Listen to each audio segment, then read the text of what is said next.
Panago Pizza presents SDP, the Steve Dangle Podcast, with your hosts, Steve Dangle, Adam Wilde, and Jesse Blake. Let's go! Man, how phenomenal Phenomenal. was ice surfing last night? So good. It was So legitimately good. It was good. Yeah. It was great. Don't act surprised. That's why I held it on pause and watched Corey Stillman this morning as they took a shower. on ice Absolutely surfing. you did. Jesse, Absolutely. what was you your did. favorite part of ice surfing last night? Oh my gosh. The one of the greatest people to ever come from Mississauga, Ontario, Canada. Who's that? Matt Stajan Matt Stayen. was on ice surfing last night. He sure Wow. was. And seeing that after I watched it this morning because I paused it last night and caught up today because that's what I do every Wednesday. Of course you do. Seeing that course. on He's ice great. surfing was amazing. Matt Stajan's got one of the names in hockey video game lore that was mispronounced for an obscenely long time, well after it should have been. To stay in. Who else had one in like 2011? Parise. Yes. They call it Parse. No. Yes. What? Yeah. I think it was Jim Houston's voice. It was 100%. Jim Houston did it for like 10 years. And I used to always pick Zach Parise in like, I always love to do the fantasy draft thing with 30 teams and you just, you roll like the best players or whatever. So I always, my young gun stars that I would pick would be Taylor Hall and Jordan Eberle. But I would pick Parise because he was such a good player and like unlimited potential and like, whatever. And it was always to Parse. Now, I'm trying to remember if I created him because he was a rookie or if this was an error in the game. But Ryan Whitney, for me, either by my own doing or the game's, was Whitaker. Because he had no name, so I just picked the closest one I could find, which was Whitaker. Wow. Yeah. That's crazy. I don't know. Man. He was a sick rookie. There needs to be like a top 10 list of the most like mispronounced names. Like these I'm are trying to players- look it up. like legitimate stars in the NHL, and the game can't get their name right because Stajan was like a pretty he was a half a point a game player. on the Leafs. Yeah, he was a good player. You're not selling less copies but in Ontario. Parise was on his way to being a big star. Like it was only a couple of years later that he signed that massive deal with Minnesota. Yeah, people don't realize. I mean, I know the player he is now and the contract and all that, but man, Parise back in the day when he was young, Dude, about in 3, 4, 5 years into his 08, career. 09, 94 goals. Or 94 goals. 94 I believe goals. it. Wow, 94 points. And then the next year, 82 points in 81 games. And then the next year, 69 and 82. And Nice. Yeah, like he was very, very good. But he kind of regressed. You could see the regression a little bit to 60-point guy versus a 90-point guy from 2010 to like 2014. Injuries. Right? Yeah. You know what was Age. a really fun one? Alexander Semin. Oh, For a long time, Jim Houston said Seaman. to Seaman. I wonder if it's Jim Houston. Damn it, I'm gonna call him Seaman. Into the mic. Here. Mic check. Seaman. What's Seaman? Seaman. All right, we're done here. Yeah. Isn't that the Simpsons quote? It's like it's C-Man. South Park. Oh, South Park. Yeah. South Park. Yes. Yeah. Seaman. Seaman. I was at the Olympics, Canada versus Russia in 2010. And number 61, Maxim Afanaganov. On the loudspeaker for the whole... See, Toronto people know Maxim Afinaganov because he used to torch the Leafs every time he came through town with Buffalo. That was another guy. Man, John He was a Scott... Leaf killer. John Scott had a great tweet the other day. It's name someone from 2000 to 2010 who kids these days don't realize how good they were. That's a great name. Mine was Miro Shatan. Miro Miro just Shatan name was any insanity. saber. Yeah. Name any saber. It was a nightmare. Briere was amazing when he was there, but he got the Miro Shatan. I always felt never got his desserts, and I feel Never like played for the Devils. Did he never play for the Devils? His agent should have pushed to. That would have Oh been my the gosh. most purchased jersey in the NHL. Absolutely. Satan Devils jersey. Right.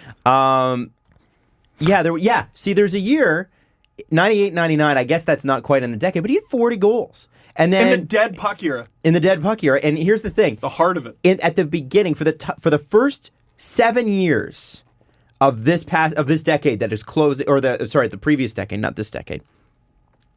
2,033 goals.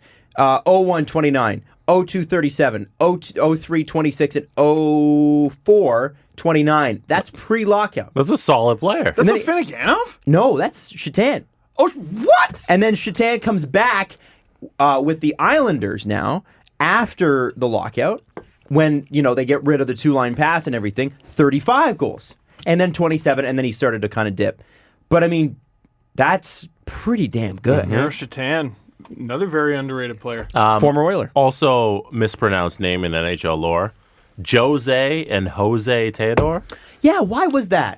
I don't know. And what is it, by the way? Is it I think it's Jose. Jose? I think it's Jose. I'm not totally sure. Yeah, but you see it and you're like, oh, Jose. But no, he's French. What? right. And then there was was Theodore. It took Taylor. Toronto announcers about 5 years to just settle on Caberlet.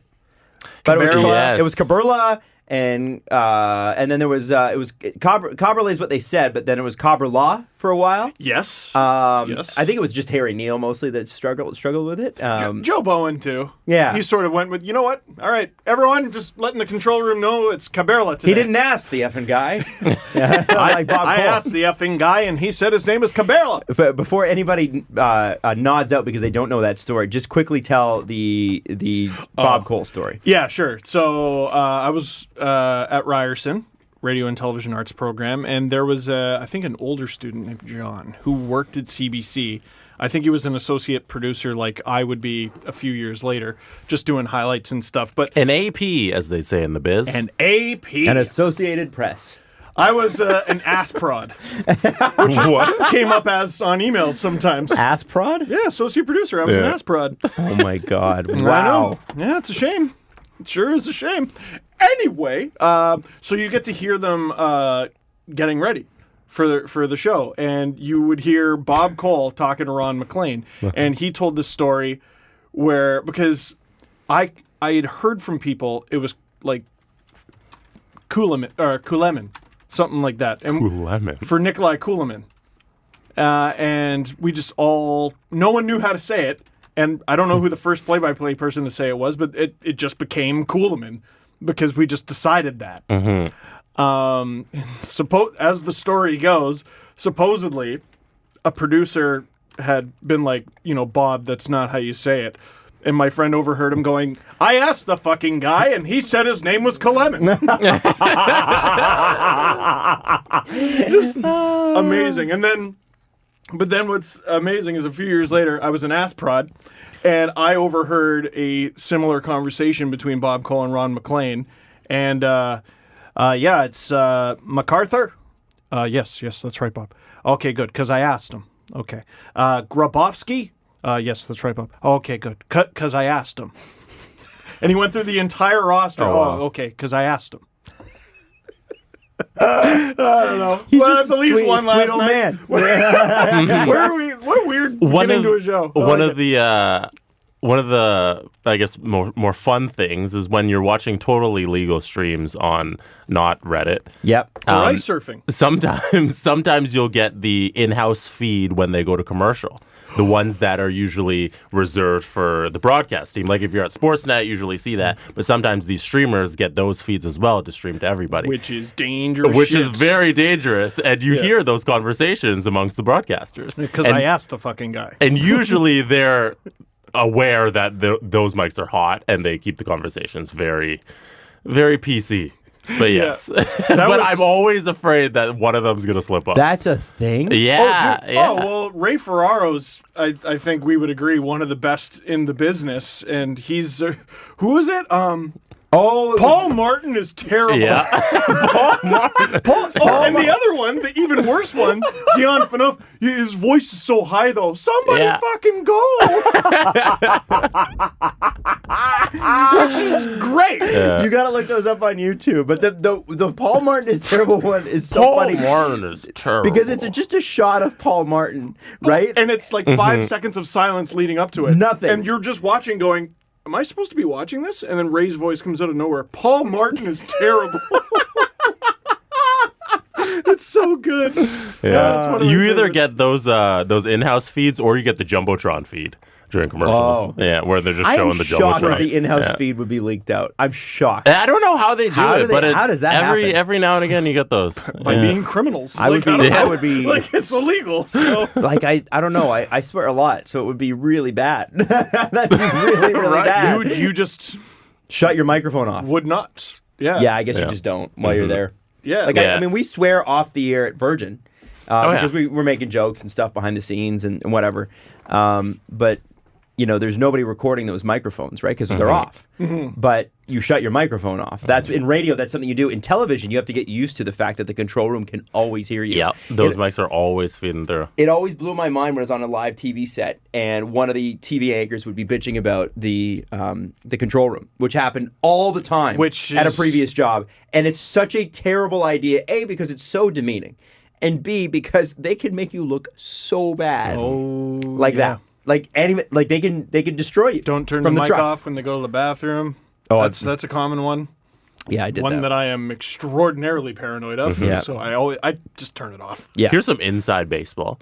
One of the cooler things is on Tim and Sid, when the camera's not on Tim or Sid, they have a little button where they can talk exclusively to the control room.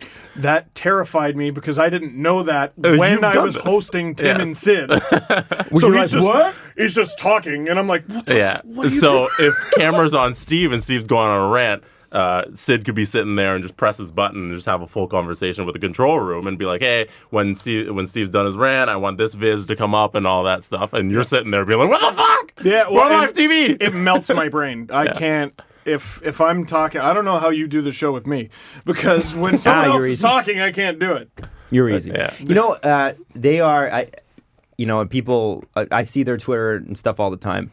They are so phenomenal. Those two, that team is so phenomenal. Like the staff around that to put a show like that together. I don't think people understand, and that's okay. It's not your job to understand. But from a broadcasting perspective, and I know this is totally inside baseball and stuff. I watch Tim and Sid every day just to pick shit up. Just to go like it. I don't have to agree with anybody's opinion, but they're both great broadcasters just in general, and the technical stuff that they can do throughout a show is so incredible that unless you know what to look for, like what you just said there, I wouldn't even have known that. Yeah. You don't like. No one considers that in the middle of a rant, you got to think about what's next. Oh yeah. Oh, I still got a 10-minute segment to fill. Yeah. And the rant filled the first two. There was What a do I do? trade. There was a trade No, there was a trade mid-show, actually, the one show. Oh, I was that would on. be fun. And I was just like, oh, what do we... yeah, it's a great one. There's so many occasions where it's those. Just to put in perspective, those guys get in at 11 every morning for a 90-minute show that doesn't start till 5 p.m. They're in every day at 11, and they're pre-planning the show. And just like, if I forget where I was going, but yeah, if there's a trade, this is where I was going. If there's a trade that happps, that whole show is thrown out. Yeah, goodbye. And then they're able. It's so incredible because you were able to just create a whole new show on the fly, and they have everything ready to go just in the back just in case. And every day they got to know, okay, maybe this entire thing that we took 4 hours, 5 hours ahead of time to make is just gonna be thrown out the window. And they're professionals every time. And maybe I'm off base with this, but I think often, especially Sid, people will be, oh, he's so demeaning towards fans who, like, oh, just because he disagrees with them. I feel like it often comes from, like, some producer will be like, you know what I think? And Sid will just be like, that's stupid. And it's one guy literally, you know what I think? No, that's stupid. You know what? I'm going to rant about that. Exactly. No, that's I'm gonna talk exactly. about that. But that's how you do it. That's how you create, right? Yeah. You know what? We got to get into Who Wore the Crown, but I can talk about this shit forever. I love those guys. Sid Cicero. All right, let's do Who Wore There's the our Crown. crown. If you live generously, life will treat you royally. Right? Yeah. So why not pour yourself and a friend a Crown Royal? Why not? Because we're going to talk about Who Wore the Crown, Steve. Where we, with the help of you and your hashtags, Our Town, Our Crown, tell us who gave it their all for the blue and white last night. There was a lot of candidates. You know, it was so nice. After Mike Babcock was fired, we were actually able to do this segment and enjoy it, because before it was like, let's pull a rabbit out of a hat with this one. Thank God Willie had a good start this year, because honestly, I don't even know what Jesse would have done. By the time we get to Jesse, who's always the third man in on this, there were certain nights with the Leafs, it would have been hard to pick out three good ones. Freddie and... Like, Who I know else? we've given Spezza the crown at least twice. And deservedly so. And yeah, and He's been good. deservedly so. He's had some But, bad like, he's had some bad days, But though. like, he should never win it. No, he should never win it. That's very funny. Jason Spencer should not win the crown. You're right. It should be Mitch Marner, John Tavares, William Nylander, Morgan Riley, maybe Tyson Barrie, and Freddie every day. Yeah. And Austin Matthews. Well, like once every month and a half, I should be like, you know what? I'm going off the board with this. I'm going to get crazy and say, because Barrie Kapanen. Like, Yeah. whoa. I know. Yeah, right? we gave it to a guy who fourth scored one. 20 goals last year. Right? But whoa. Yeah, totally. Totally. You want to go first? Should I Let's go get first? into it. Jason, you wanna go first? Yeah. Remember, again, live generously, life will treat you royally. Let's go. It's brought to you by your friends at Crown Royal, Steve Dangle. All the Leaf fans in Vancouver, damn it. That's who I'm giving the crown to. Man, they were loud last night. They were incredibly loud, and I know who the Leafs' best player was, and I think Adam will handle that. But no, they were incredibly loud. I love the dueling cheering. The Goalies go, Leafs suck. Yeah. And with What's sort of I funny guess is that is it's it still go about... Canucks go? Is it? No, well, because there's not a good rival one. Well, I just love the fact that even the rival, the fight back chant is about the Leafs. Leafs suck. Not about the Canucks. Which is just That's Canada in a nutshell, though. Yeah. And it's Hey, it's Toronto, great. fuck you. Yeah. Yeah, go us. Go us. Fuck you, not go us, right? Yeah. It's very funny. No, it's really good, and they showed up, and I think we need to get rid of the stereotype that Leaf fans are quiet. Leaf fans are loud and obnoxious. The building that they play in is quiet, yeah. and I said this in the LFR today. That's up to the Leafs to figure out. The fans obviously care. They bankroll the friggin' team and league. I don't think it's the fans who aren't holding up their end of the bargain. I don't think the Leafs need to figure that out. No? I think what you see when you got 20,000 people outside of the arena, just to be near the arena when they're playing in the playoffs, is all the Leafs organization needs. They don't need the building to be louder. They need corporations to spend obnoxious amounts of money so the Leafs can take that obnoxious amount of money and put it into scouting and coaching and videos and David all Clarkson the and all Nathan Horton. Yeah, well, that's a long time ago, right? Yeah. You could have said Nikita No, Zaitsev. that is currently. Well, still. Yeah, I mean, they have $115 million in payroll that they're paying this year, right? In actual dollars. One of underrated coming up this offseason, $10 million comes off LTI for the Leafs this offseason. Yeah, it's going to be big. Well, and I don't think people realize how much they're going to have a lot of holes going into the offseason, but there's going to be a lot of flexibility as well, and a lot of young guys ready to make the jump. Look around the league. I mean, Everybody's that's a gonna lot have of teams. There was one team, I can't remember who it was. Maybe you can pull up Cat Friendly. There's a team with, I think it was $815 of cap space. Right now? Right now? Yes. Oh, 815,000? No, $815. That would be the Dallas Stars, yeah. But there are also 4 teams with 0. Yes, who are in LTI like that. Yes. The league not going up to what they said. What was it? 83 was supposed to be, and it's Yeah, Just I assume don't- we'll get to that later. Yeah, in we Bettman's got comments. stuff from that on from Elliot Friedman today. yeah. It screwed a lot of teams up.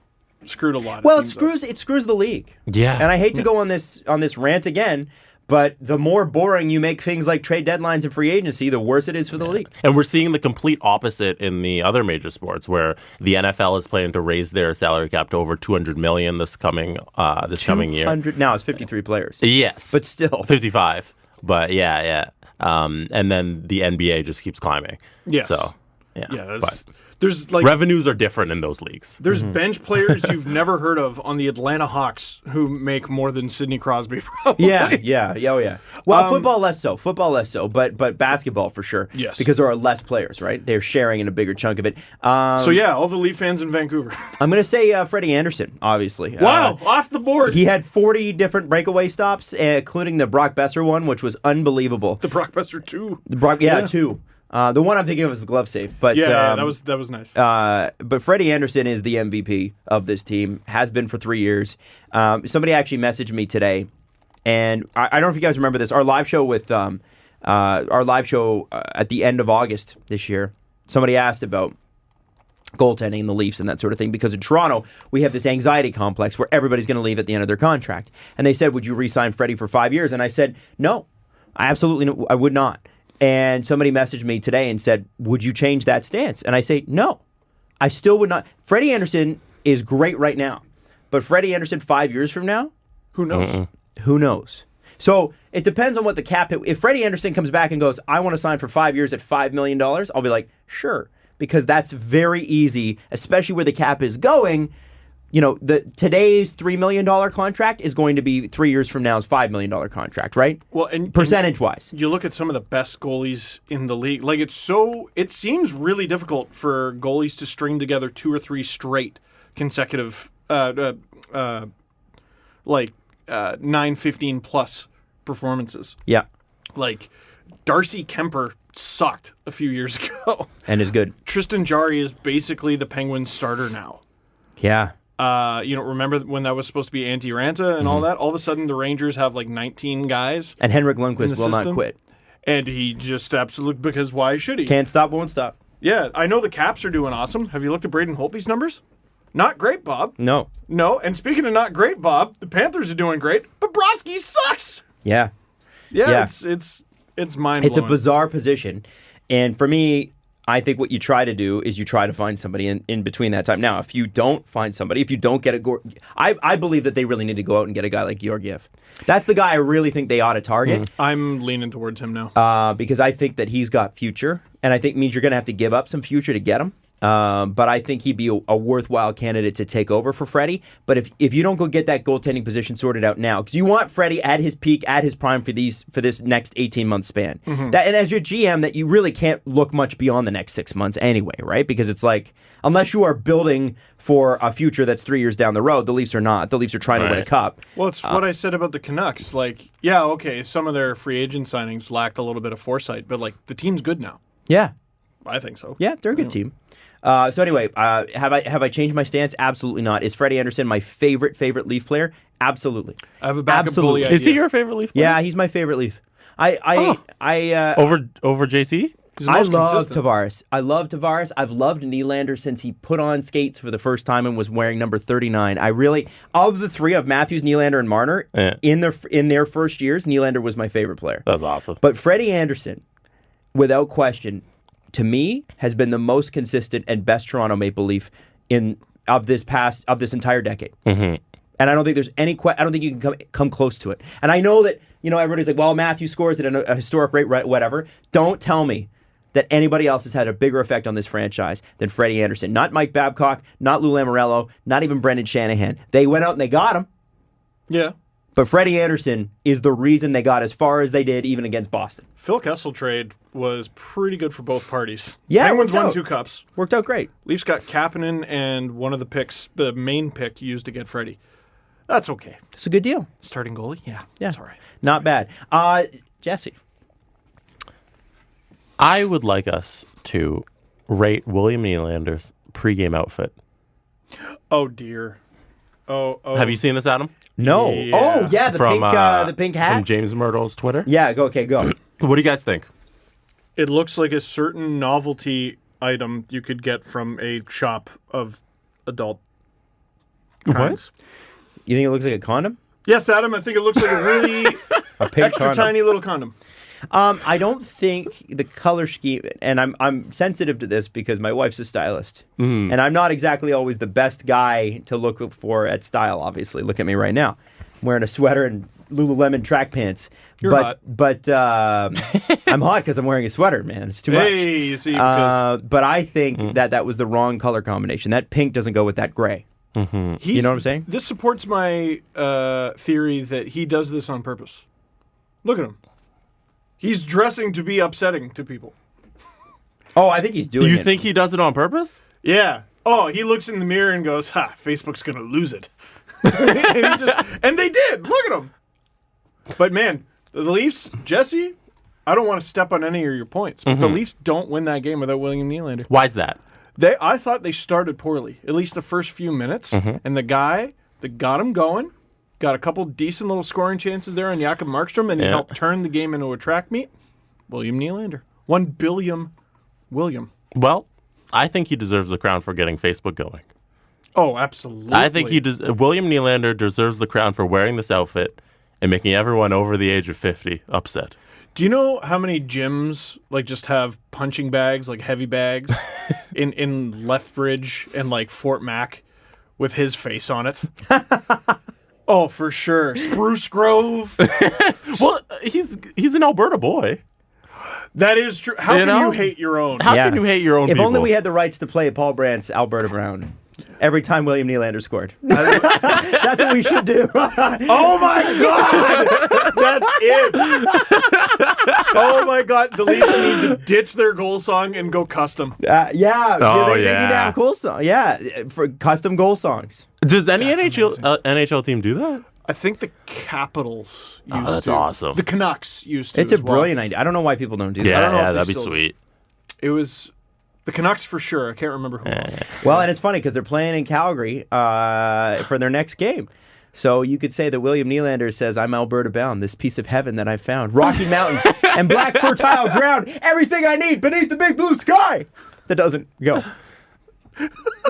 Doesn't matter where I go. This place will always be my home. I have been Alberta bound for all my life, and I'll be Alberta bound until I die. Quote William Nylander. Or sorry, Paul Brandt / William Nylander. Michael Scott. Michael Scott. Oh my God. Well, my crown goes to William Nylander. It'll be a motivational crown so he can have some finish. He's Swedish, but he'll have some finish versus Calgary. Woo! On when's it? Tomorrow? Yes. His Tomorrow. hometown. And for that pregame outfit, he deserves that crown. Right. Also, Adam, you were right about the 53-man roster, not 55. Is it? NFL team, yeah. Wow, that was dumb. And before luck. anybody corrects me. Yeah. My numbers. You know, threw it Adam and 53. numbers. They go together real well. So one time I got it right. That's great. So that Yeah. is who wore the crown for this this show. That is brought to you by, as always, Crown Royal. Next time the puck drops, why not? Why not? Live generously and treat your Leafs crew to a Crown Royal Old Fashioned. So the Leafs last night, 4-1 against Vancouver. Now, obviously, that number could have been a lot closer, especially in the third period, were it not for Frederick Washington Anderson. But I found it interesting that Coach Chief Keefe, Yes. after the game said it was the most frenetic and fast hockey he has seen in the NHL. Oh, it was way too late at night for my heart to be working that hard. That's crazy. Yeah, He meant specifically the first period where it was 0-0 all the way through. That's the kind of hockey you want, right? Is that not what the NHL is going for, what Vancouver and Toronto are doing? Oh, just bun defense. Just ballistic. And just, Yeah. oh, yeah. Yeah. Like, I mean, it was weird to me that the Leafs weren't looking over their shoulders and adjusting for what they do all the time, which is that crazy stretch pass for a breakaway. Yeah. It's the Kapanen. They do it to Kapanen at least once or twice a game, and somehow they fell for it 3 times in the third with the lead. That was a wild one. It was man. a fun game, too, because there was only 4 goals with goalies and nets. right. You know, but it was such a high-paced game. It wasn't like it ended up 7-5 or anything. It wasn't Markstrom was high-scoring. good, too. Yeah. Yeah, I mean, all the Leafs chances were, or all the Leafs goals were good. Like, really good. Like, not the fanciest, but really difficult to stop. Tavares makes $11 million and was standing alone. Yeah, that's hard. Matthews, when you're trying to go after a rebound, yeah, that's pretty hard, too. A Tavares deflection, yeah, really hard. What's Markstrom supposed to do on any of those? You know? Well, he especially didn't have a chance. Especially that blind pass to Matthews from Tavares. And that Yeah. right after, I love that Keefe does that, and Babs does that too. He did that before. But I did love the fact that the Mitch Marner, John Tavares, Austin Matthews line right after a penalty kill.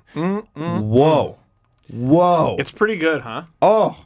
And that's kind of I know that you usually stick to your lines or whatever, but isn't it fun sometimes if you're a star to play with the other big superstar? Yeah. Because Like- sometimes you score. Like that's $33 million on the ice. Yeah, it looked like Those 3. It did. Well, they executed, didn't they? I feel like Babcock forgot that at times, though, that also you can send the guys out and have fun.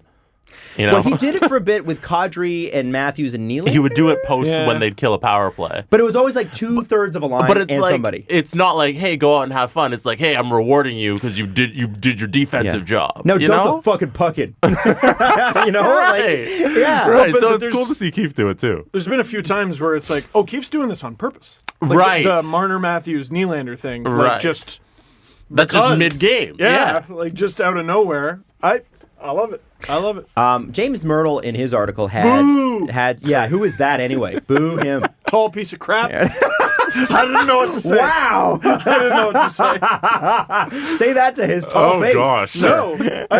Listen, James. as I feed him leaves from a branch. I'm going to the Toronto Zoo tomorrow. Is that why you said that? Yeah, I'm really excited. What are you doing at the zoo tomorrow? There's, I don't know, there's like some light show. I'm literally just going to like see my like friends. Oh, who I thought used you to were work shooting with. a video or something. No. I mean, I might. We still need No, to you're do that. not shooting a video at all? I don't know. Well, it's going to be at night. You need to do like a Dangus at the zoo. When That's a great idea. Yeah, with the animals. Yeah. Yeah. What do you think, elephant? Oh, wait, there's no more elephants. Yeah. Damn. What do you think, giraffe?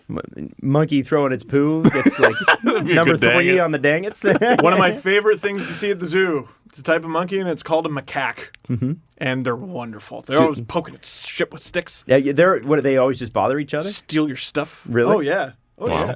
That's awesome. Great. I love that. We should just have one episode where I just talk about animals and be wrong. When is the zoo tour with Steve Dangle coming? I know. We still got it. You know what? It's been like 3 years. So my boss, when I work there, has been promoted and is like even higher up. So like I'll just talk to him tomorrow and be like, let's actually make this happen. Steve Dangle Podcast. We may not have connections with MLSE, but but we do with the Toronto Zoo, and that's what's important. Girl, you want to feed a carrot to a hippo? I can make that happen. I absolutely do not. No. I've done it. Nope. Real scary. No. Aren't hippos like the biggest killers of man besides man? Yes. Is it hippos? Yes, or at least in Africa. Yeah, they kill more people than crocodiles. So, yeah. Apparently, crocodiles don't really want to kill humans most of the time. No, they're just sort of like, get away. Yeah, please stay away because we're too big and bony and weird. Sharks too. Sharks oftentimes apparently they'll bite you, but then they'll let go immediately because you're too bony. They're used to fish that they go right through, right? So a lot of people get shark bites, but they don't get shark. Know that? I spent a lot of time in Barbados growing up. And we I have don't know. guns. Yeah. You know? And we guns. got guns. Yeah, We I'm can sure they shoot know people. that. And they're like, sharks "Oh, know. We're aware of those guns. Shark guns. They have shark gun clubs. I would buy that video. Right to bear arms under the ocean. Right to bear gills. I don't know. Where did this? Well, it started with James, and then yeah, you and said then I you were said- going to feed him leaves from a tree. No, because first he's I tall. booed him. Booed it. Well, of course. Yeah. Yeah, you were saying boo earns. Who likes Kamloops? No one. Shut up, James. Actually, Kamloops, home of Jerome McGinley, who did not have retirement forced on him. Who did? Nope. In fact. I think he did it. Impossible. Has You he also even- had the Hall of Fame forced on Has him, he retired yet? What does that even mean? You're going in. We will honor you. Has he even officially retired yet from the sport? Yeah. Yes, Or is he he still has. waiting for a contract? He did last year. Still waiting for Your penis. You know that? Hanging on Crowfoot Trail in Calgary going, hey, anybody going to call this? Oh, no, I'm sure somebody will call today, Jerome. Oh, I used to live in Calgary. We get it. We get it. Crowfoot Trail. Kamloops, Crowfoot Trail, both on the shit list. No, the reason What I does brought James want? I brought it. What? James had a really good chart in his Impossible. article. I know. Stupid. Was it Dom decisions? No, it was not Dom. No, this is a chart I could understand. Okay. No, I'd have to message Dom privately and be like, Dom, listen, I don't understand what you mean. That's what- why I love Sean Tierney at Charting Hockey, because he's like, this means fun, this means good, this means bad, this means it's like, Right. oh, okay. I definitely feel like a toddler, and I'm like, I get this. That's See? good. He understands. Now He might as well be like, this quadrant is a stormy cloud. This one is a rainbow. This one, like, It's like the Weather Network like emoticons that are like rainy and snowy. I get no. that. yeah. I see that.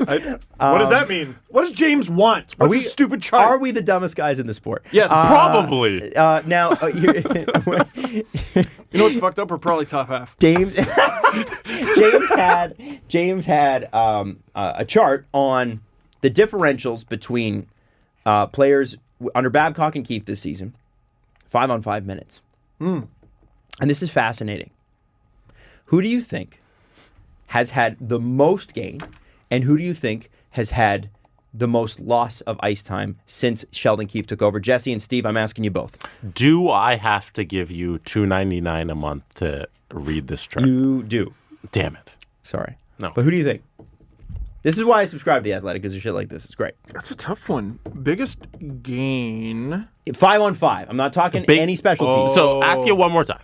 Who Yeah. has gained the most in 5-on-5 minutes, and who has lost the most in 5-on-5 minutes?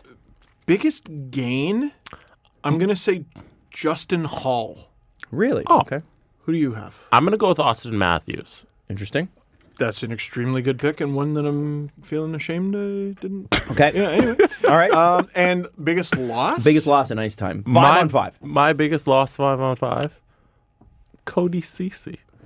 No, I think he's a candidate for biggest gainer. All right, well, that's my guess. You can have your own guess, Steve. Yeah. Kerfoot. Why are you hating on Jesse's guess? Why are you hating Because it's stupid. Okay. What was it? Kamloops, Crowfoot Trail, Jesse, shitless. Damn it! I gotta say Alex Kerfoot. We need to start doing those lists that Stephen A. Smith does at the end of every episode, and just have like a random topic, and then he ranks himself as the most annoying person in sports. Stephen A. Crowfoot Trail, Kamloops, Jesse, Crab Rangoon. things of that nature. No, the person who has gained the most 5-on-5 in minutes is the person you would say probably should have. His name is Mitchell Marner. Oh. Gained the most in 5-on-5 minutes, and here's the differential. You ready? That's shocking. Almost 5 more minutes. What? Of 5-on-5 time under Babcock. Now, Mitch Marner was injured. Oh, here's the chart. Jesse's. Mitch Marner What? was playing 12.7 minutes under Babcock, 17 5-on-5. And the person who has lost the most, Freddie Gauthier, went from 9 minutes 5-on-5 to 7.5. Well, and also being scratched. Also, Justin Hall is second, damn it. That was close. Yeah, you were close. and you know what, Jesse, you weren't wrong. Too close. Austin Matthews has also gained almost 2 minutes of ice time, 5-on-5 every game. Interestingly, Cody Ceci is trending down, and somebody actually sent me a chart. Cody Ceci, the average there only says 0.6 of a minute, which I have no idea in how many seconds that includes. But one of our friends named at @IcyData_hockey sent me a Leafs player time on ice chart in the last 8 months.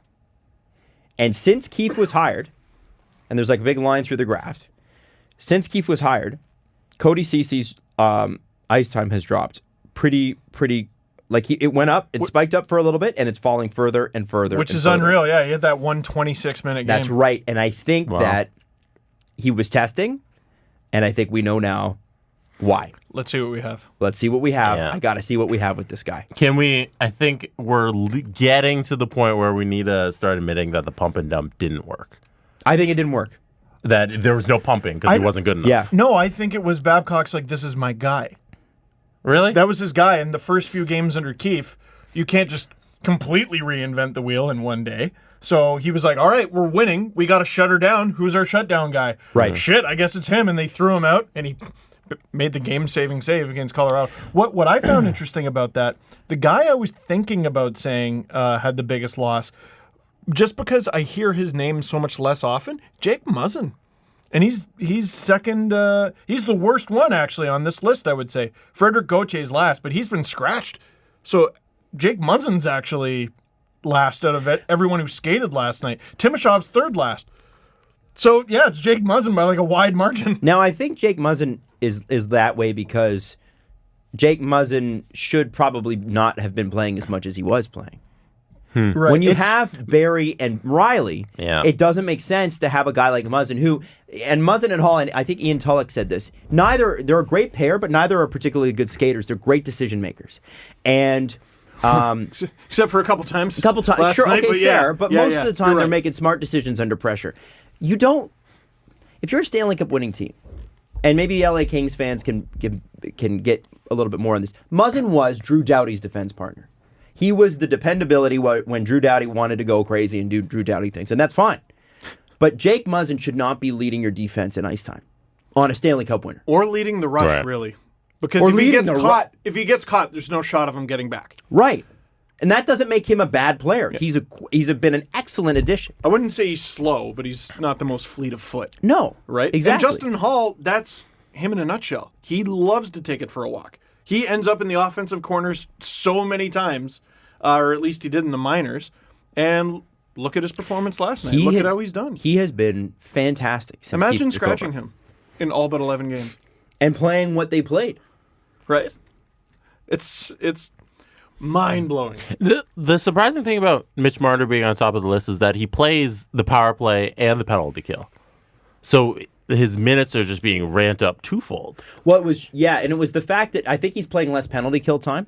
now, I think. I want to say they're taking, or there's just fewer special teams, maybe? Yeah, I think also it's just they relied on him so much on the special teams that Babcock would pull back his 5-on-5.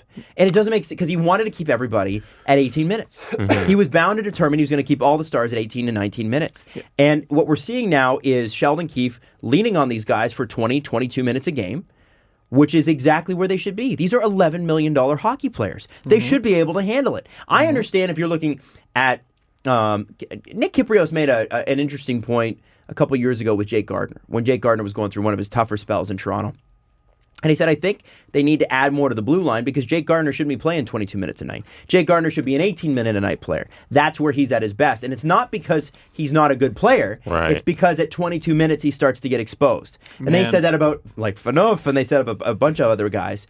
I think when you've got talent like these guys have, the whole idea is numbers-wise, you want to expose them to the offensive side of the ice as much as humanly possible. And the fact that the Leafs held back on that for so long, you just think about all the missed opportunities, and it's sort of painful, right? Like, I get it when they're rookies. Oh, yeah. But they weren't developed then. Yeah. We're talking about these guys are in their 4th years of their career. How about Game 7 in April? Yeah, boy. How about that? Yeah. So I'm looking at that. So 1.5 minutes is 90 seconds because math. I would say anything that's plus or minus 1.5, you can probably take with a grain of salt. It might just be an accident. Mitch Marner is playing 4 more minutes a game. 5-on-5. 5 on? That's crazy. Yeah, that's But shouldn't very you, significant. if you got a guy who's 22 years old, and he comes off the ice with Tavares and Hyman. And did you know this Ancestry.ca, they did a thing on Marner? Did they? Yeah, he's half puppy. Like, he's just... And the other half Mountain Dew. Yes. And Red Bull. Sorry, Red Bull. Red Bull. Yes. I mean, we were very critical of his father, Mountain Dew, in the summer. But, you know, he's a good guy and very sweet. He's Mountain Dew Red. Very sweet. Some people think he's artificial, but I think he's sweet. Yeah. So the thing is that when you've got a guy like Mitch Marner, and Tavares, is in peak physical condition. You know that Tavares, you never have to question. The guy's like, he's just a KO machine. The little thing king. That's right. Yeah, he's not flashy, but... Zach Hyman, Travis Dermott was talking about how hard it is to rehab with Zach Hyman because Zach Hyman's a maniac in the gym and has come back and doesn't look like he missed any training camp anytime. Nothing. Nope, not a thing. And when you look at how much William Nylander struggled last year, you realize how impressive it is that Zach Hyman looks as good as he does. With Mitch Marner being as good as he is, Tavares being as good as he is, Hyman being as good as he is, how do you not every other shift just throw them out there?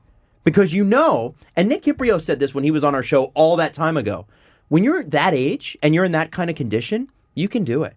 Oh, yeah. Remember we talked about what the World Championships or the World Cup, what kind of effect that would have on those guys? He's like, those guys under 20? Nothing. He's like, they won't even feel it. He's like, when it gets into your 30s, maybe you start to sort of feel that, that the tired lasts longer, you don't recover as quickly. But these guys right now are prime of their life. There's absolutely no reason why they can't be playing this much. When Stamkos broke his leg, when Carlson got his Achilles severed, like they all came back way ahead of schedule. Do you remember that press conference ahead of Sochi where Stamkos was walking? And he broke his leg 2 weeks prior or something stupid like that. Yeah. And we were all like, is he going? It was he wild. might actually go. Absolutely wild. Yeah. So anyway, it just that's seems not medically sound, but there's something to it. You look at the bottom of this list: Engvall, Ceci, Timashov, Muzzin, Gauthier. With the exception of Muzzin, who I think was playing way too much, but is now back to where he should be playing. Engvall, Timashov, and Gauthier, as good as they are, are regressing to where they should be in terms of time. Well, Engvall you can throw out because he played one game with Babcock. Okay, and he played 9.5 minutes. And Timashov's been scratched most of Keefe's games, and so is Goat. So it's Muzzin. Muzzin's taken the dial back. And he's played a lot of banged-up games, played a lot of hard minutes. Like, if you're talking about protecting Matthews, like keeping him fresh for the playoffs. No, Muzzin. That's the guy your that playoff Kypreos guy. is talking about. Well, he's the playoff guy, but he's also older. Yeah. I think he's the oldest guy on the team. He's 30. He's the oldest guy on Jesus, we're on older the than every freaking player on that I know, team. it makes It's me scary. very sad. It makes me very sad. How do you look at Jake Muzzin like he's 10 years older than you? Because Yes. I do. Oh, my God, yeah. And I'm older than him. Yeah. Ron Hainsey, to me, is Like, we wouldn't have been in the high. Wouldn't we have been in high? How old is Ron Hainsey? I think he's like 38. No, okay. No, So we wouldn't have been in high school at the same time as Ron Hainsey. Yeah, someone boomered me, and I looked and it said he was 27. I'm like, Ron Hainsey turns, he's 38 right now, turns 39 in March. Yeah, and I look at him like he would be getting beers with my dad.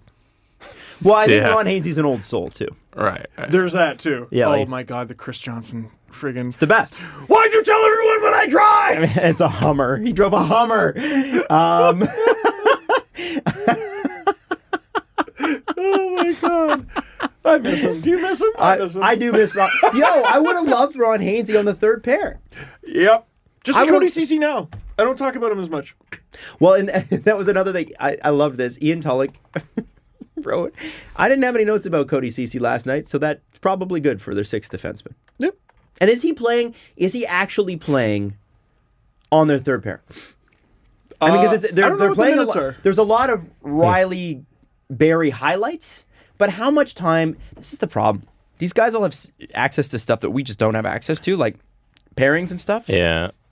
I wish I knew, but you notice when Riley and Barry are together, but a lot of time they're not. Mm-hmm. But you notice when they are. That one, it's going to take time, but it's a project worth seeing through. I think so. And Riley's being a leader through all this, because I look at the Barry-Riley pairing. Okay, one of them's got to stay a little bit further back. Which one of them is it going to be? It's going to be Riley. You know, who gave up their spot on the top power play unit? It was Riley. You know, so he's this team, you need more than one captain. You need more than one leader. Morgan Riley's the captain of the defense. 100%. As far as I'm concerned, they can give him whatever he wants the next time his contract comes up. Oh my God, yeah. He's been, not only has he been a prolific scorer, but talk about an example of a great person in the room. Like, everything you could have asked. Everything you could have asked. And Barry is rumored, you know, assuming he returns to being Tyson Barry in terms of production, rumored to be getting, or this past million. summer, 8 times 8. Riley had 70-plus points last year. Yeah. Yeah, I think... What do you think he's going to get? He makes $5 million right now. I think Riley probably looks at it like, well, yeah, okay, but I'll give it up to Barry this year. And then next year I'll get it back because Barry's not going to be here. Like, there's no way... I don't think they're going to be able to re-sign Tyson Barry. I think he just... Well, believe me, I've done some thinking about that. But I think he just wants to win. Yeah, well, why wouldn't you? Forget the rest of it. Win. You're already a multi-gazillionaire. Who cares? Yeah, we're not going to win unless we get Barry going. How do we get Barry going? Put him in this position. All right, baby, let's go. Yeah. You know, put him on the top power play unit. I'd like to play with him. Sure, let's try something different. And I like the fact that the Leafs are doing things like taking time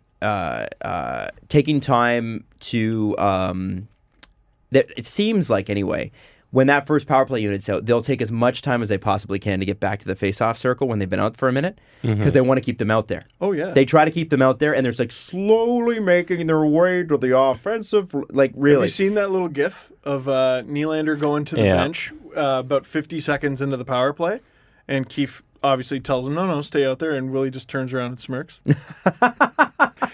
Because he just expected, the first unit's ran its course, it's stoppage of play, I'm going to gut off, and Keefe's like, no. We're done here. And what's weird is I notice the second power play more now. I feel like they're better. I mean, it's different construction, so maybe they just are. Sometimes, too, with players that are less good, like, I mean, objectively, the second power play unit is not as good as the first. There's a reason that's how it works. But but sometimes when you limit their time, they're better in the shorter time frame. It's like when you're on the radio. Most people are not very good at talking for a very long period of time at the beginning of their careers. They're also not very good at talking for a short period of time. But how do you get to talking for long periods of time? Talk short.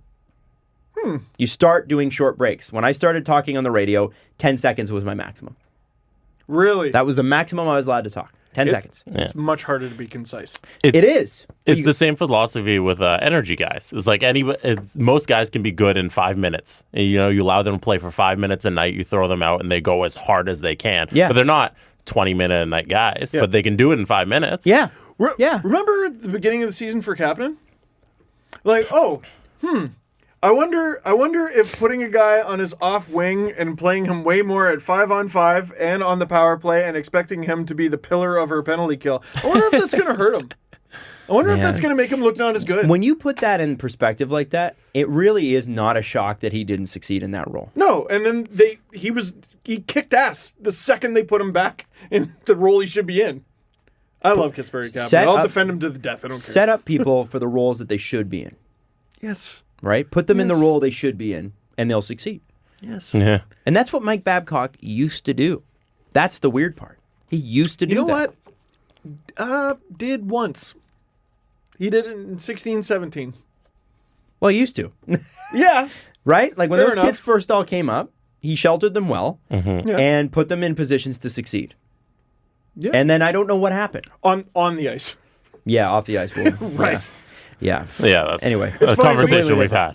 I know. We still look at 16-17 and I go, God, that season was great. And then I remember, oh, that's when that story happened. Shit. Okay. But it was a fun year. Man, It that was fun. so good. And was. somebody actually, another person messaged me and said, "You guys don't seem like you've been having a lot of fun since that Washington series."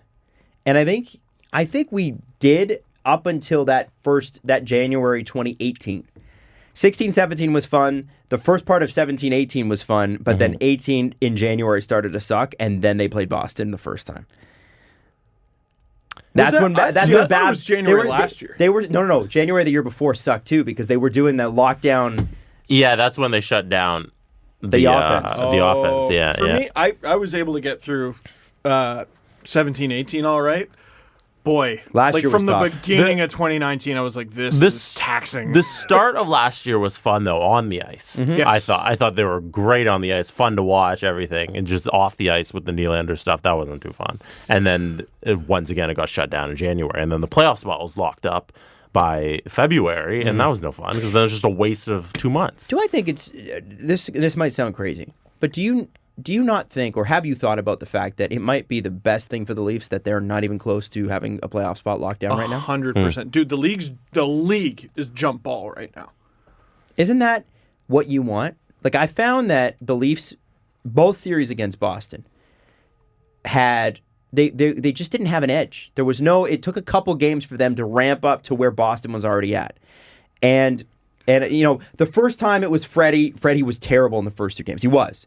Remember, he allowed like 12 goals in 2 games in that first Boston series. Oh, in the first wall, we got to see that first. We got to see 6 of them in Boston, thank God, because there's not a friendlier environment to see that. Actually, they were great. But the point I'm trying to make here is if you are in stiff competition the whole year, teams that come in 7th or 8th, you look at the Los Angeles Kings in 2011. They came in, and I think they made it into 7th. They squeaked into the playoffs. 8th? 8th, And they won it from and the they 8th were seed. fighting the whole way to get there. And then they win the cup. And why? It's because the team that... Canucks won the President's Trophy. Kings kicked the shit out of them. Yeah. Right. And that's because you go from playing this, well, nothing really matters anymore because we're already ahead. Look at what happened to Tampa last year. Yeah. Oh, Columbus, baby. who fought and clawed to get into the playoffs. Tampa, who... I mean, they had it locked up in November. Colorado.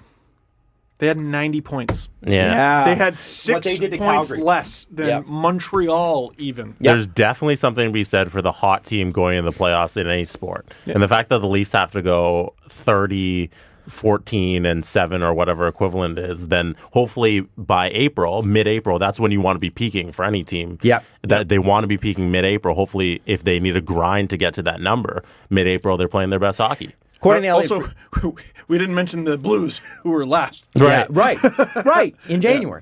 According to Elliot Friedman, of the next 51 games, I believe 28 of them are against non-playoff teams for the Yeah. Leafs. Currently outside Really? of the playoffs, yeah. And So I no wanna say they more have- Colorado and no more St. Louis, too. which is nice. I think they have, and no more Philly. They, I think, have 2 more back-to-backs left, and then I None don't in think they have January. another one until like around Valentine's Day. Yeah, none in January. That's so good. That's so good, and that's when their bye week is. The only thing I would hope doesn't happen is they get really, really hot, and then they have the bye week, and then. But every team has their bye week, right? Right. So Right. Sometimes it's a good thing. What are we going to do about the Crowns that week? give it to us. For being swell guys. Yeah, we deserve it. No, we should have to give it to someone that we grudgingly respect. Hate, but grudgingly respect. Oh. 3 Brad Marchands. It's Myrtle. James Myrtle. Piece of Enemy of the show, James Myrtle. Enemy of the show. Who's generously donated hours and hours of his time for our show. But, you know, This episode sucked. Noted enemy. Those episodes sucked as bad as Kamloops and also Crow's Foot or whatever the hell you were talking about. Crowfoot Trail, yeah. Crowfoot Trail. Where Jerome McGinley's currently hanging out, just walking the streets. Looking for a waiting the job. call. Just hanging out. He's got his helmet in hand, being like, I'm ready to play. That was Put my me in, favorite coach. thing. Put me in. My favorite thing about Nike, friggin', they you couldn't get a hold of Jerome McGinley between certain months because he would just disappear to places without cell reception. That's cool. Yeah, I love stories It's a way like to that. do it. Yeah, oh my God, right? yeah. Living the dream. Totally. Yeah. Totally. I'm looking at the standings right now. And again, you don't want to overdo it, but I do want to say that I had to look through some of our older videos from a couple months ago. And my prediction about Boston being on a tear is absolutely right. They are so far ahead. But here's the thing. From 2 to 6 in the Atlantic Division, Jump ball. 3 points are the separating factor. And most teams, except for Tampa, have played 30-plus games. So you've got Buffalo has got 36. They're currently in second. The Leafs, though, in fifth, 32 games played, 34 points. They are right there. Montreal and Florida ahead of them. Tampa right behind them, but Tampa's got 3 games in hand. And 4 Tampa games in hand, beat excuse me. Florida last night, which even though no one was there to see it, it was a very important game. And Florida almost tied it up there at the end. It was a 2-1 win for Tampa. Oof. Yeah, man. Ooh. It's fun. Yeah, it is. It's fun. And the Metro, which I thought was going to be super fun this year, is not fun for any of the reasons that I predicted. No, they are absolutely dominant. It's crazy. I was like, Absolutely oh, yeah, crazy. Rangers, Devils, they're going to be going head-to-head. Nope. Nope. Man. Nope, not at all. Wow. Not even close. The Devils only have 23 points. Look at Detroit. Detroit's, what is it? They are negative 61 goal differential. Negative 62. Last year, the worst goal differential in the league was the Kings with negative 61. It is December 11th. Let me ask you something. What's been worse? Or what was worse? The Dead Wings era in the 80s or the last 5 years of the Detroit Red Wings? Oh, the 80s. Are you sure? Yeah. I'd say do you have an answer? I don't know. Okay, here's something I wanted to look up, and I didn't have a lot of time. I was working to get the LFR done so I can get here on time. Mm-hmm. I want to know, because people were bringing up the 74-75 Capitals, who only had, I think it was 8 wins. Yeah, they set the record for worst regular season record in NHL history. And worst goal differential in NHL history. You want to take a stab at that? Oh. So the Red Wings right now are minus 62. Last Yes. year the Kings were minus 61. I think Colorado was minus 100 and something when they only got 44 points. That or bad whatever, year, yeah. 48 points. What were the 74-75 Washington Capitals? You said Colorado was how much? It was like 100 and something. I So think, it's got to be more than 100. yeah. Well, it's the record. Right? 150? 265. You could pluck any team out of the American Hockey League right now and just be like, you're in the NHL now. And I don't think they would post that. Were they Sorry, an negative expansion 265? team? Yeah. Capitals. Yeah. Were they expansion? Yeah, I don't know if it was that year. I want to say their expansion year was bad, and then their next year was even What worse. was it about the NHL and this sadomasochistic way that they used to expand their hockey teams? Why did they have to come in and be that bad? The NHL used to put Every teams like every league. Ottawa. Every league. Why would they put look at what Ottawa did in their first season? 10 wins? It was You're trying to build Abysmal. a product. Yeah. And you're making it that fucking hard. It was 10 years before the Columbus Blue Jackets even made the playoffs. Yeah. No wonder how- Vegas rules. Yeah, no kidding. Yeah. How obnoxious. What a terrible way to build a brand. Yeah. So, sorry, this is where I was going with that. And I'd be curious to know. I want to know, because the 74-75 season was also Bobby Orr's second most productive season in the NHL. He had 139 points one year and 135 that season. I want to know how many times he played those Capitals and how many points he put up. Because I was looking, Hockey Reference was the closest I could find. They had all his hat tricks from that year, and he had at least 2 against Washington. And one of the scores I saw was 8-2. That's just unfair. No, yeah, it's so it's funny. In the best player of all time conversation, anything before 85. Definitely. 85 seems to be the cutoff. Yeah, you're playing against essentially paid amateurs What's a paid amateur? A professional? I know, but not really. In the case of the 74-75 Caps. Right. Well, I want to bring this up to you. The Red Wings are going to miss the playoffs this year. You think? This will be their 4th season in a row. The last time the Red Wings missed 4 in a row in the playoffs. Can you name the year? They went, 25 straight years making the playoffs, so it's pre-91. Don't make me do math. I'm going to say 85 to 89. I'm going to say 62. It's not that far back, I can guarantee you that. I know. Nobody missed the playoffs with 6 teams. Hey, you never know. Well, the 2 teams always did, but they were always, one of them was always the Rangers. Right. The Rangers were bad in the 6-team era. It's weird. And the Blackhawks.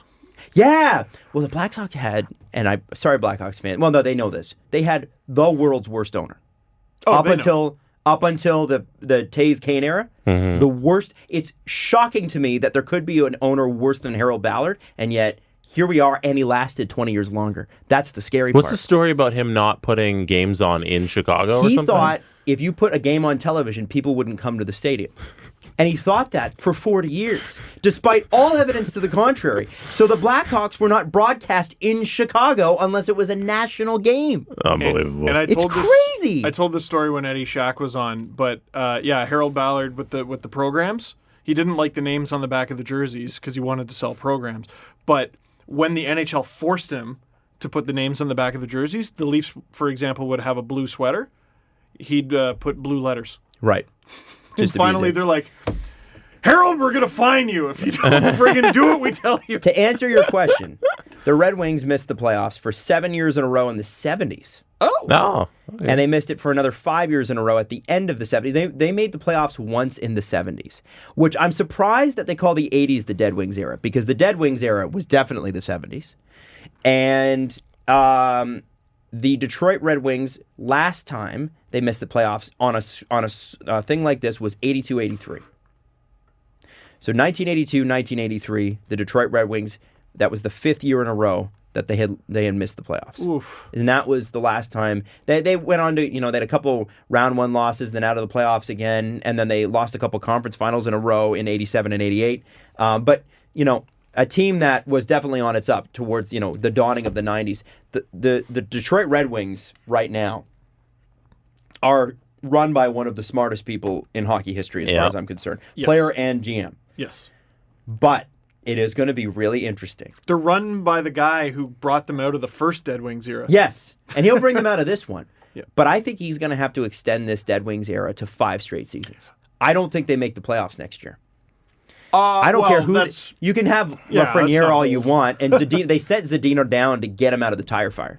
Yes. He's now back in the AHL because, wow. But if you look at all the contracts that come off the books this offseason, I could see Detroit and Yzerman making so many changes that they could be a decent team next year.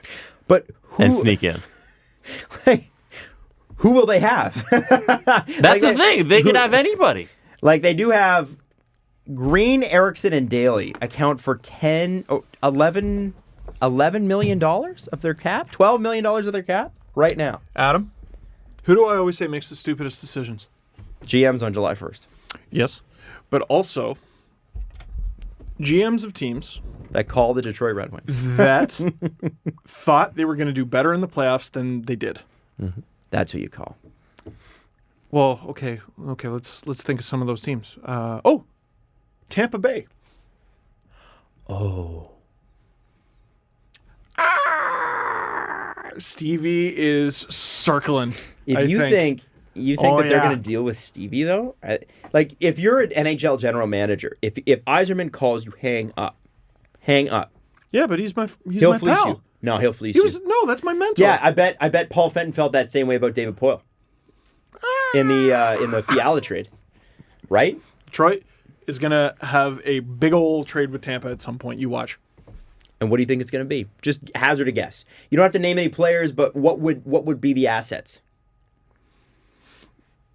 I'll name the players. You know who just seems fed up with life after having like an unstoppable, unbelievable season? Nikita Kucherov. There's me throwing it out there. Really? What are Nikita Kucherov's stats this year? Really? There's me throwing it out there.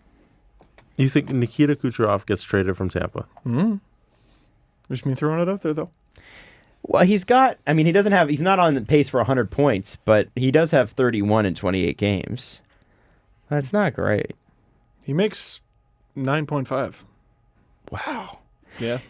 Kate, do me a favor, everyone. Stop helping Detroit. I'm going to preempt this. It's like, it's Don't start helping Detroit. Don't start helping Detroit again. Just remember for so many years, everybody was helping Stan Bowman. Detroit and Tampa have Stop already made a move. Helping. They've already Stop made a helping move. Steve Yzerman. Make this hard on him for once, for God's sake. Dude, they're sucking on purpose. Yes. They have all their best guys in the minors, and they have a bunch of money coming off the books. Does it make you? Stevie Y is going to do something ridiculous. Watch. Doesn't it make you laugh that sucking on purpose went from being this, we would never, to 1,000% something everybody just The agrees happens? strategy of how to build a team. Yeah, especially in a cap. Yeah. Weird how the smart thing to do often proves to be right. Right. It's crazy, isn't it? Yep. And if you were doing it, like if you're doing the Winged Wheel podcast right now, it's sort of got to be, like they seem a little bit depressed, but I think that's because they're used to winning. When the Leafs finally tanked, we were like, yay, this is the right thing to do. Correct. We talked about the Marlies a lot. It was fun. Yeah. Yeah. We went to Marley's games. They were on fire. They were great. Yeah. And it's funny because you get to sort of play in the sandbox. It's like, I don't know what could be. There could be nobody left on the roster next year, but we could hang on to P.A. Parento. Who knows? Who knows? You're a child. Yeah. You can do anything if you use your imagination. And that's all it is your imagination. What's Zadina going to be? He can be anything he wants. He can be a two-way forward. He could be a sniper. If he wants, he can be a firefighter. Like, you can do anything you want, boys and girls. Yeah. It's the fun thing about a rebuild. It's just watching the games is tough. I didn't find watching the games that year that tough. No, because I watched expecting them to stink. Yeah. And Right. I enjoyed the fact that I knew that they were headed in any direction at all.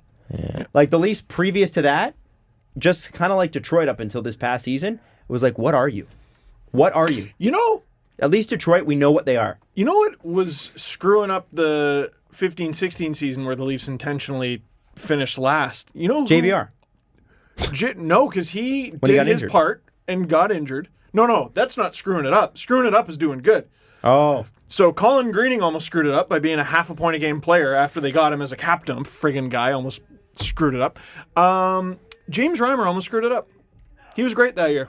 That's why they had to trade him to They San had to Jose. get rid of him as soon as damn possible.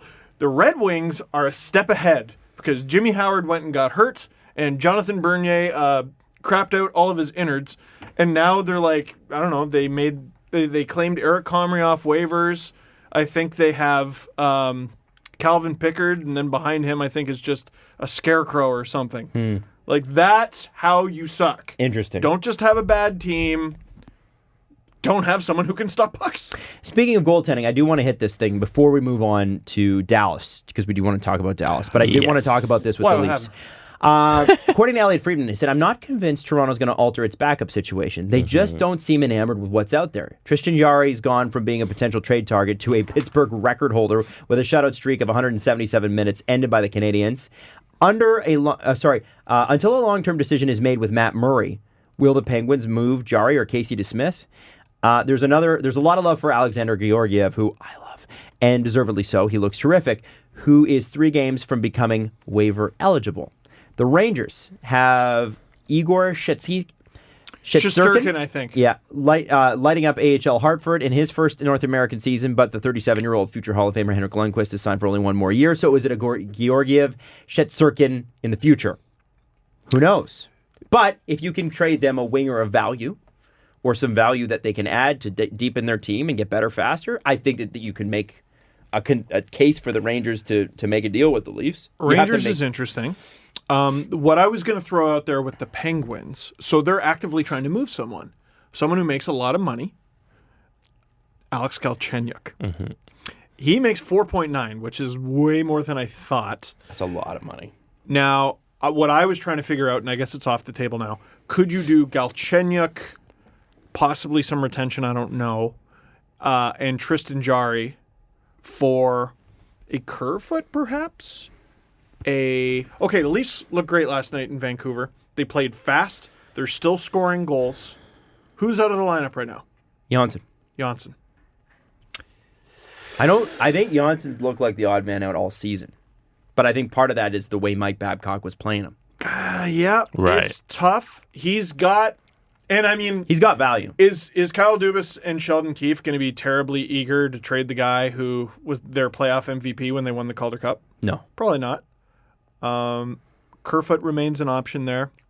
So I looked at Pittsburgh's situation with Galch and Jari and went, maybe there could be something there. Mm-hmm. With the Rangers, I get concerned because that's a team that's actively rebuilding, and the Leafs are now at the point in whatever you want to call what they are, they're at the point where they desperately need young guys who are cheap. And that's exactly who the Rangers are going to want. So unless you're willing to trade picks, which you've already kind of done, I'm not sure how you get Georgiev.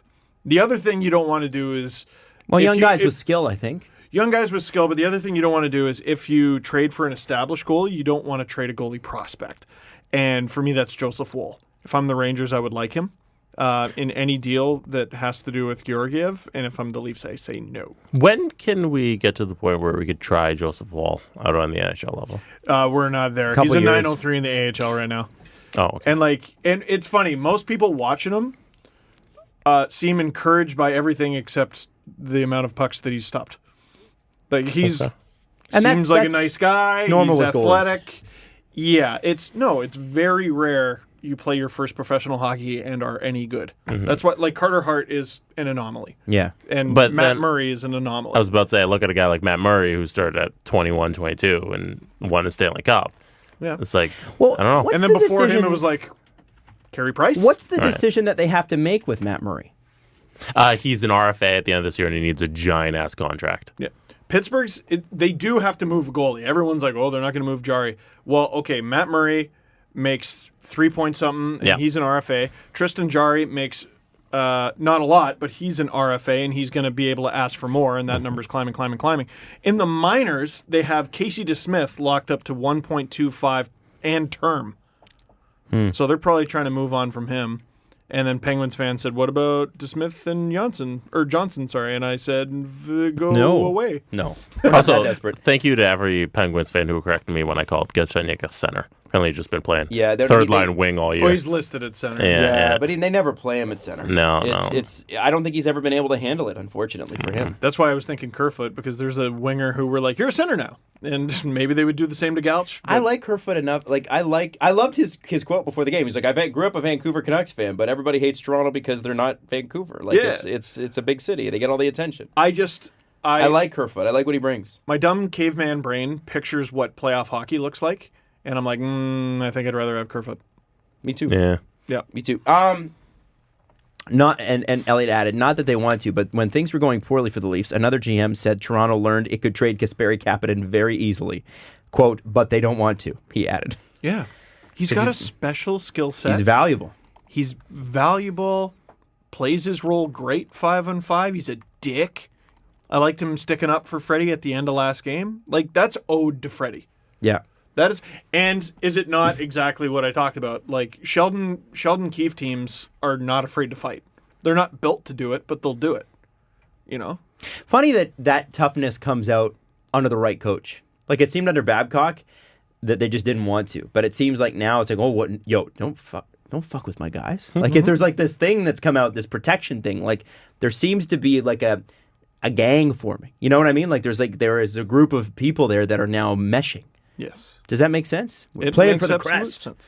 Yeah, play for each other.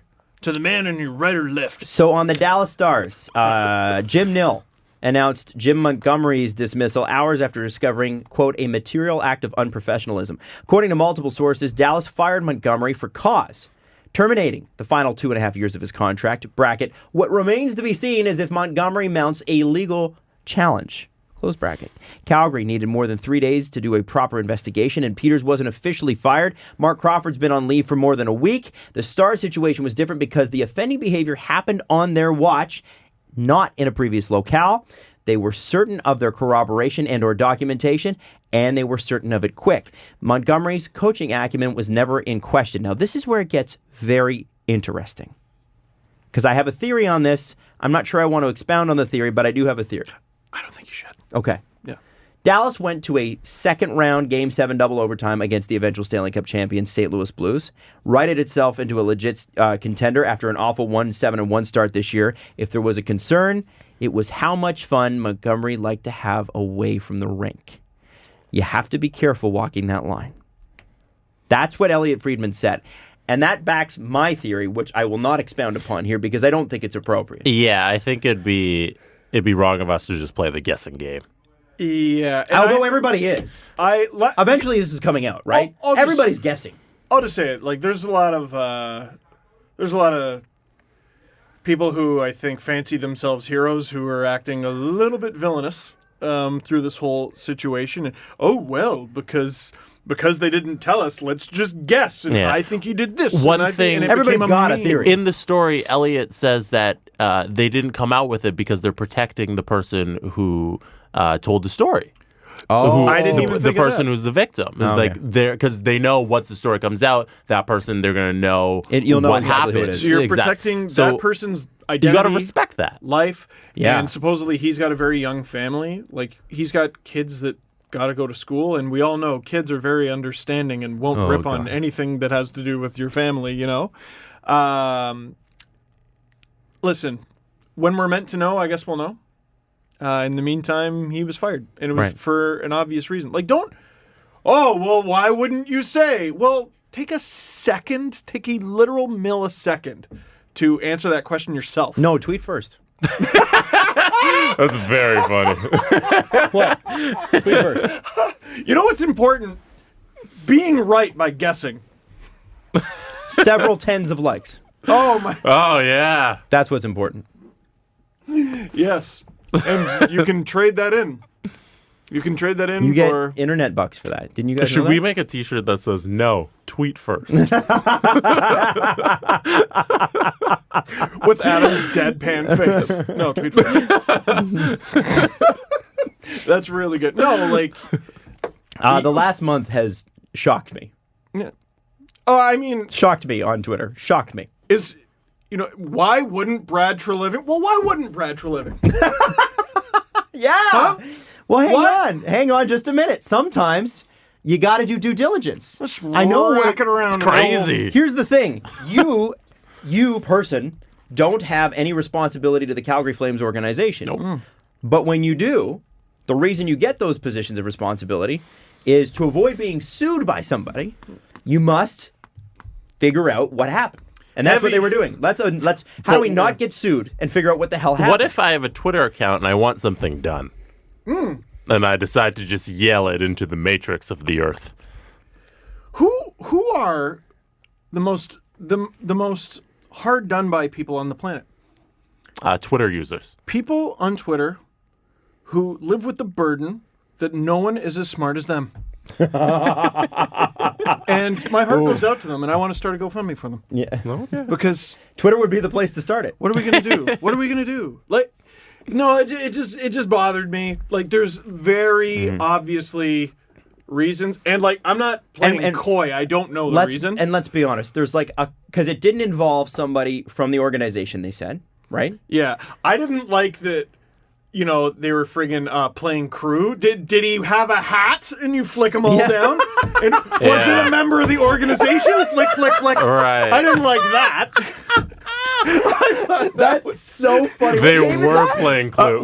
Wasn't Clue? it? No, That's Clue Clue. is like No, Guess Who? Guess Who? Oh, yes, Clue is like Guess Who. Mr. Green Jeans in the room with the pipe. You know what I mean? Like, you know. Is it water on the knee? Guess Who? Is it sexual harassment? Oh, gosh. No, Well, they said it was not sexual harassment. It was not Right. physical abuse. So we're knocking down all the faces. if there was something to be mocked, it was them going, all right, I can't say what, but it wasn't blank, blank, and blank. Like, was it a racist remark? Was it sexual harassment? yeah. Oh, They gosh. might as well have come out and gone, listen, it wasn't like a Babcock thing, and it wasn't a Peters thing. No. But we still have the fire room. Yeah, so if there was something to be mocked, it was that. But like, then guessing, Yeah. then taking... Yeah, just don't. No. And you're right. And that's I'm glad you guys I do have a theory, but I'm not going to get into it. But there's only you think about what as you said Clue, right? Yeah. Or not Clue. Guess Who? Guess Who. I screwed it up. when you look at the situation, there's only so many things it could have been. You got to think about. I always say that, and it's always something wacky. You know what? He was moonlighting as a ringmaster in a circus. Whoa. Yeah. Well, that's not focused on winning the cup. That's horseshit. Strictly in his contract. You're not allowed to work for the circus while head coach of the Dallas Stars. Damn. It's a really strange provision, but it's in there, and he violated it, so he's gone. This is interesting. One thing we can mock openly is the Steve quote of the year. Okay. And this needs to be on a T-shirt. Have you heard this, Jesse? No, It has to be. I don't know where we're going with this. Oh, It's really Jesse, good. this Yeah. is the best quote of all time. It's unfortunate that it happened in the situation that it did, but that does not make it not funny. It was- in fact, Okay. it makes it... No. It was a when it rains, it pours situation. Is this staying with Dallas? Yes. Yeah. Okay. Jim Nill, during the press conference, said this. Unfortunately, and this is deep, sometimes in life, the hardest decisions are the toughest. And this is one of them. What? Unfortunately, sometimes in life, Hardest the decision hardest decisions are the toughest. toughest. And this is one of them. That could have been said at a staff meeting at Dunder Mifflin. Don't say anything, ever. Just, God, that sucks. Are you telling me that hard decisions are tough, Jim? It's crazy. And this is one of them. I know. Listen, it's so tough because he's in a really tough position. This is the coach he hired. Can you imagine the week he had? Oh. Jim? Yes? Who's this? It's Jim. Listen, Jim, I think I have to fire Jim. What? Why do you got to fire Jim, Jim? Sorry, there's just so many Jims. It's a lot of Jims. I do feel, because that's a tough spotlight to be in, so of course you're going to misspeak a little bit. This is one of them. But it is one of the most generically funny quotes I've ever read in my life. Sometimes And in I life- don't care. I think it's funny. You gotta give something to get something. You gotta get something to get something. It's a hockey man. But yeah, don't friggin' try to play. Like, what are you gonna do if you're right? Aha! Yeah, right. Yeah, if you're right, then you guessed it. And if you're You're like, wrong, then you okay. didn't guess it. Right. I guessed it based on nothing. Aha! Like, Do you want a detective badge? Yeah, It's friggin' like- Miss Cleo. Sometimes What are you in gonna- life- Yeah. The toughest predictions are the hardest. And this is one of And them. this is one of those times. Wind chimes. Hey, going to the Cap next season, there are people saying, according to Friedman again, 31 Thoughts just came out, and there was gems after gems in it. Because the interesting thing is that Elliot always gets stuff at the Board of Governors meeting that no one else gets. Can I throw out something just because you mentioned 31 Thoughts came out? Sure. Did Wait, here. Rather than you say it, let's just try to guess what it is. No, sorry. Go ahead. What do you think I'm gonna say? Something about pickles. Do you think Chris and Elliot held back on headlines this weekend, and then Elliot just dropped all the bombs in 31 Thoughts? Because headlines, it was a little light, and then all of a sudden on Wednesday, there's all this stuff. I think because You the don't Board of think- Governors met, I think that's why there's all this stuff. You don't think Elliot knew some of this on Saturday and was like, I'm going to hold this for my column? I think it's more important on Hockey Night in Canada to get there. I think his column is going to be well read anyway. I think Hockey Night in Canada needs the ratings. I am going to throw it out there. What is more consumed? 31 Thoughts or headlines? 31 Thoughts. I would put money on it. If you're talking about viewers to clicks, probably easier to get clicks anyway. You might not get somebody reading the full thing, but I think I'm always the biased digital guy, but like, I've seen the numbers 31 Thoughts used to get 5 years ago. It's the most read thing in the sport. on the fact that nobody, let's be honest, there's a lot of people just they don't have cable anymore. And the rating system for cable, you think the radio ratings are outdated. The way they rate cable is so outdated. Oh, gosh. Oh my God. Yeah. And people are losing obnoxious amounts of money to online advertisers that deliver no results. There's a lot of online advertisers that deliver no results when hockey broadcasts deliver you actual results. And it's mind-blowing how much money they're losing because they refuse as a consortium Now you're to getting get over my together. head, I No, don't know. here's what happened. I'll tell you what's happening. I'll tell you. TV, Sorry for walking TV down in this North line. America has a problem. Everybody. Wait, Jesse, let's guess what the problem is. I want to see if I'm right, and then if I am, I'm going to toughest pat myself problem Is on he the wearing the a hat? hardest. Guys, the toughest problems are the hardest, and this is one of them. Yes. So what they did in England all these competing television networks is they got together. Add them to the shit list. I know, right? Stupid. No, my boss is in England right now for Christmas, and it looks just beautiful. They just do Christmas right over there. Your boss is on the shit list. I know, right? So what they did years ago was they realized digital was taking over. Mm-hmm. So they got together and they said, listen, we're all losing a pile of money because people are cutting cable and they're watching these shows online, and there's no possible way that we can sell these if we can't rate them against each other. So what they all agreed to do was turn over their streaming numbers, meaning that videos, streaming services, everything, it's all public now. They just turn it over and they say, here's what we did digitally. And they all agree and they all got together and they said, now we can be rated properly. So if 1 million people watch an EPL game on a streaming service and another million watch it on Sky Sports, we know it was it was owned by the same company. We know it was a 2 million person match. And they sell the same thing. And they sell it on both, and they make it an auctious amount of money. In Canada and the United States, done a decade ago. Yeah, no, and that's the thing. England did that a decade ago. And by the way, next year I believe they get rid of AM and FM radio because everybody's got digital radio. It's gone. Seriously? As of next year. Yeah. And they had that planned in 2009. Oh. And so what's interesting... still in school. I know. So what's interesting is that in Canada, you've got Rogers and Bell, who own most of the television. They did everything. Yeah. And they will never work together on something like that. And then in the States, you got NBC, ABC, and CBS. Those are the major old networks. One of them is owned by... ABC is owned by Disney. NBC is owned by GE. And, CBS is its own thing. None of them are ever going to work together on that. They're too competitive. But what it's doing is it's eating them alive. Yeah. And you're not seeing it in television in the States as much. But like Matt Lauer used to make like $25 million to do the Today Show. You're not seeing contracts like that anymore. No one's making that kind of money anymore. And it's happening where it's starting to shrink. Where in Canada it's already shrunk. And until we get together and figure out a way to rate these things properly, include online streams, be they legal or illegal. Find a way to combine digital with over-the-air broadcast. Eventually, it's all going to be digital anyway. We have got to find a way to rate this all together, or it's going to continue to shrink, the product's going to continue to get worse, and you're going to alienate people. And that's why things like 31 Thoughts, it's one medium. It's digital. It's on one medium. Can I be super bold? Sure. I'm going to be super bold. 31 Thoughts is the new Coach's Corner. Wow. Coach's Corner used to be the pulpit. Damn. It's 31 Thoughts now. I love that. Me too. It's a fun little world. It's good. That's really smart. So see, this is what I mean. Like, so with 31 Thoughts, I can see how it would you could make the case that more people are reading it than are watching headlines. Mm-hmm. And 5 years ago, that would have sounded insane. But that makes a whole lot of sense because based on the rating system we currently have, I would bet that you're missing 30 to 40% of the actual audience watching because we don't rate things in the 21st century. The TV rating system is coming up on 100 years old. It's still, you stick a little... It's insane! And you stick a little box on like 1,000 houses in the entirety of in America. And the broadcasters pay for it. Right. They pay into the same company to have their... And we do it in radio too. We pay one company to do our ratings. It's ridiculous. The sample sizes are never guessing company. And listen, the radio system is the best system we have for radio. That's all we can have, and I get it.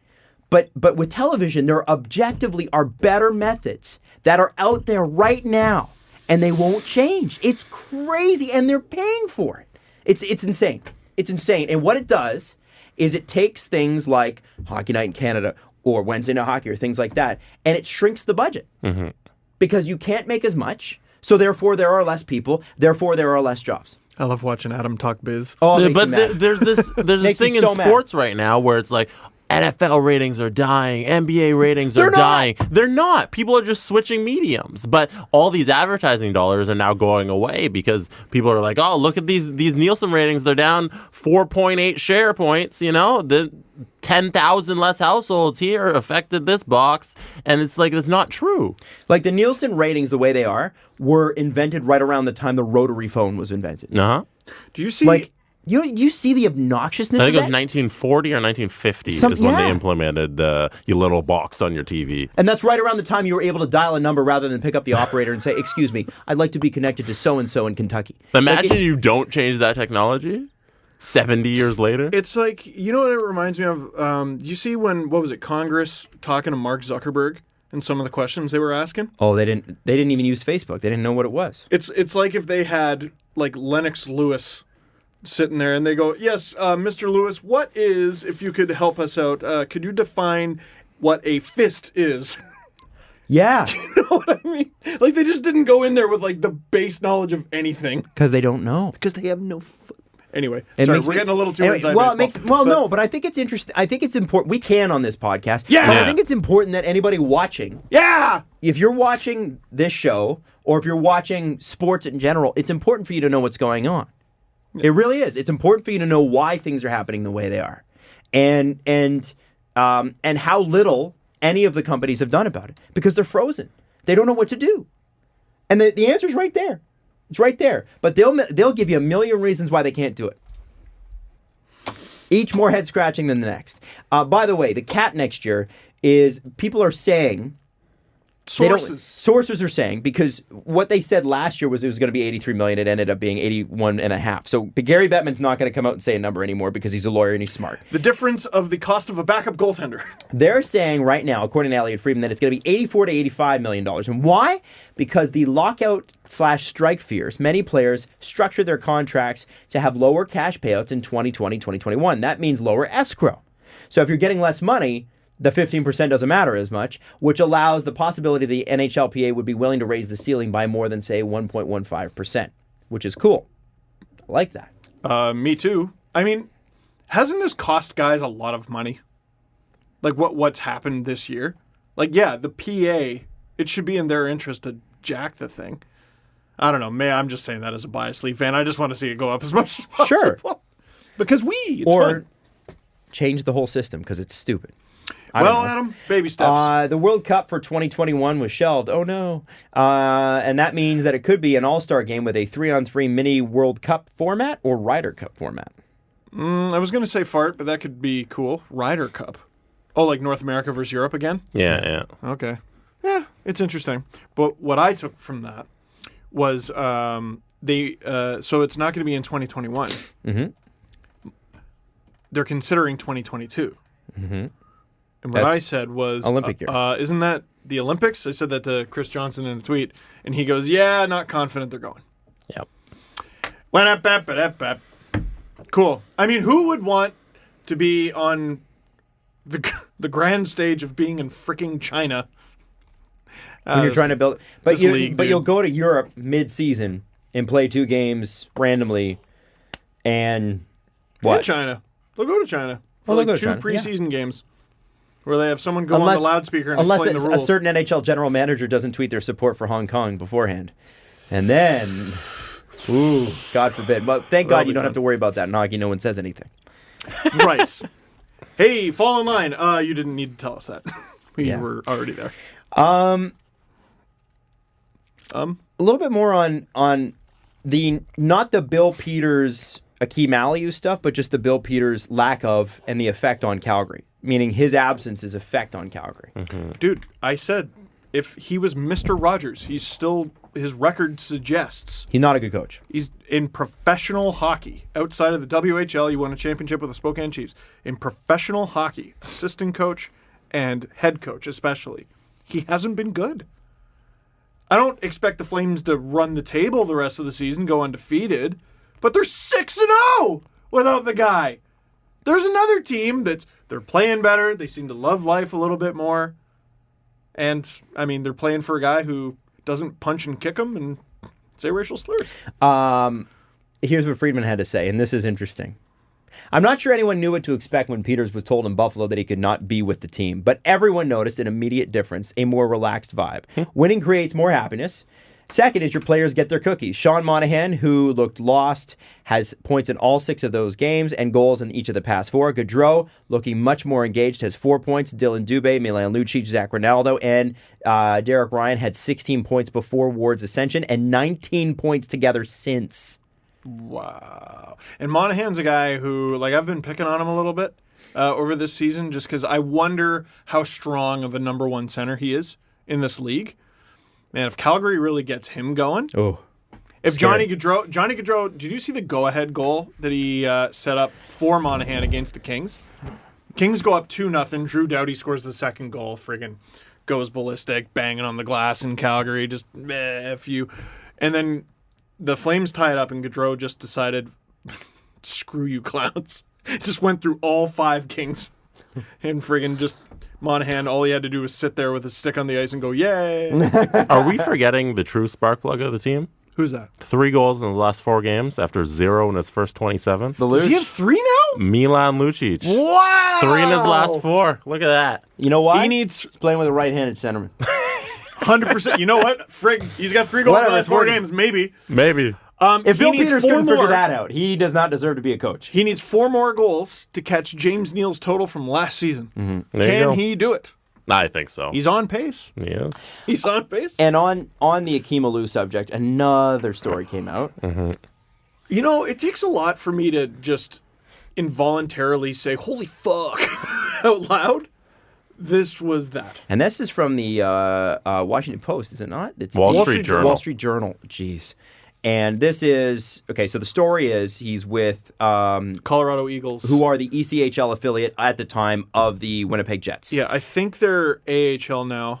I want to say of the Avalanche because that just would make sense, but I might be wrong. And so he was there for 10 games, but there was a team party, and he was told to show up later. And a guy who was still with the team, this is back in 2011, but a guy who's still with the team working in the organization, his name is, he's the equipment manager, Tony Denzer, I think, Dazner. Akim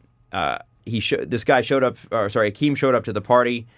Tony was there dressed in blackface, with the hair included. There's no other way to say it. And had a Colorado Eagles jersey on with Dreamer on the back. So he came dressed as Akim Aliu to the story. And took to a the picture party. with him. And yeah, that picture's mind-blowing. Mind-blowing. You know what's interesting about this? So, the story goes on to say this. He joined Blackhawks affiliate in the AHL in 2009 when Bill Peters was a coach. Then it goes into what happened with Bill Peters, which we all know. Yes. In the offseason, the Blackhawks traded Aliu to the NHL's Atlanta Thrashers in what he felt would be a chance at a fresh start with a new organization. But a year later, it transformed into another moment of misfortune because the Thrashers moved to Winnipeg and the Jets happened to hire an executive from Chicago. Who was that? I don't know. Okay. I'm wondering, has Kevin Cheveldayoff always been the general manager? Well, that was my first thought. I don't know. I can't remember. The reason I figured that it had to be him was because I can't remember another guy being the GM. The only other guy I can think of who was Buddy. He was assistant GM of the Leafs for a while. Rick Dudley. Mm-hmm. I know he was with the Thrashers for a while. I don't know. Hold on, I'm having a look. Sure. Blackhawks hired Cheveldayoff as their assistant GM, worked under Stan Bowman. He was unveiled in 2011 as the new manager of the Winnipeg Jets, replacing Rick Dudley. So there's your guy. And Dudley and most of the Atlanta Thrashers staff were let go. So what happened was, so he thinks it's going to be a new start with a new organization, and that's why they didn't name Cheveldayoff in the report. That's why, because normally, if Cheveldayoff wasn't still with the Jets, I would think that they would have named him in the Wall Street Journal report here. But they didn't name him. They said, and the wording is important here, but a year later, it transformed into another moment of misfortune unrelated to his race. The Thrashers moved and became the Jets, and the Jets happened to hire an executive from Chicago, the team that had just traded him away as their general manager. Aliu's agent was then told that that same team who had just traded for him now didn't see a future with him.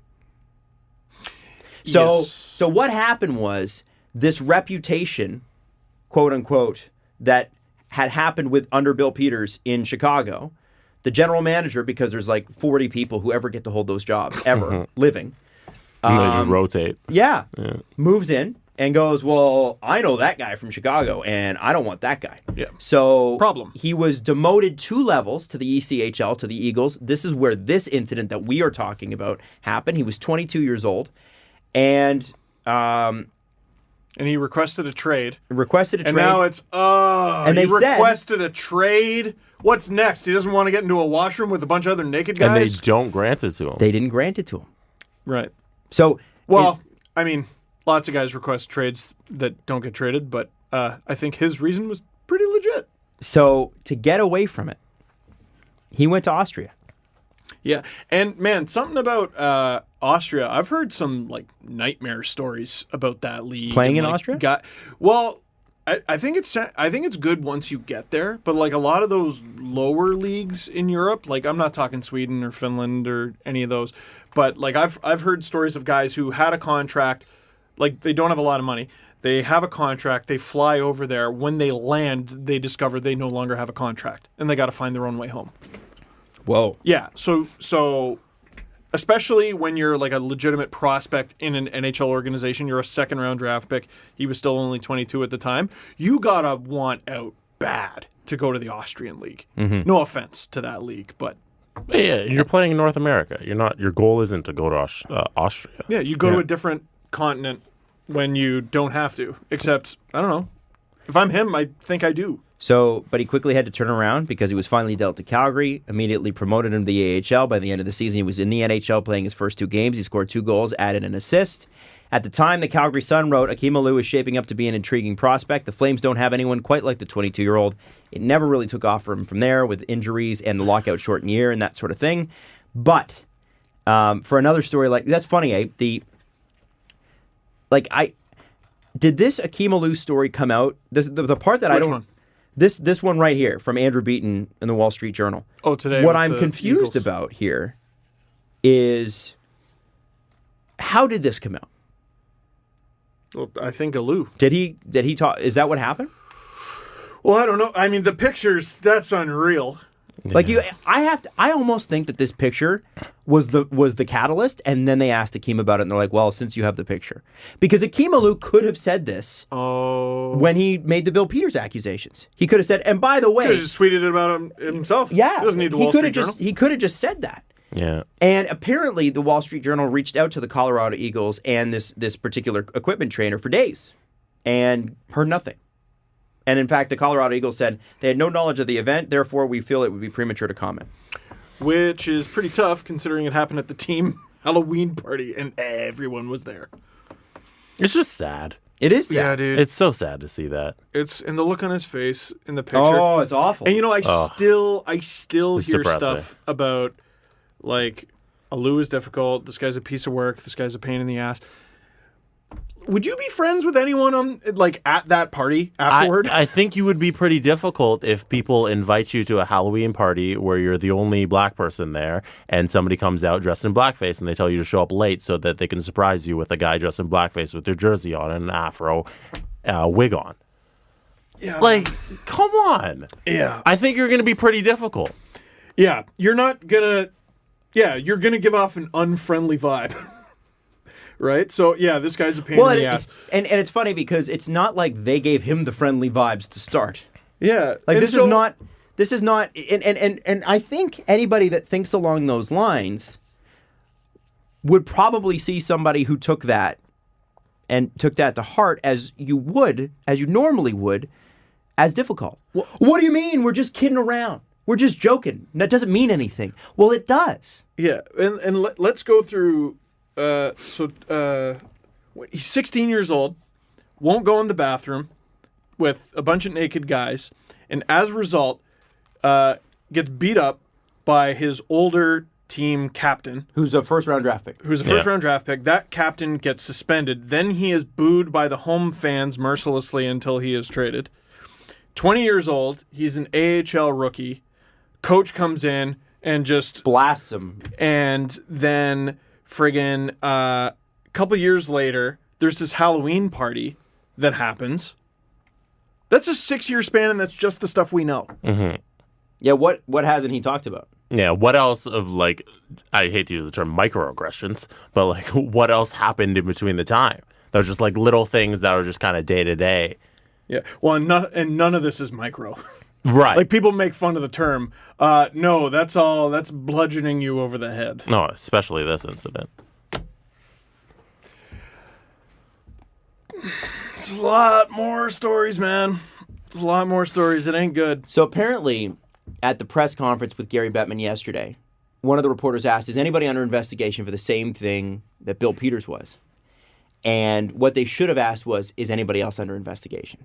Because Gary Bettman would have known about Jim Nill and Jim Montgomery. Well, he did. He did know, but he didn't mention it at that press conference because Such a lawyer. They asked, Oh, I know. was it about same thing as Bill Peters?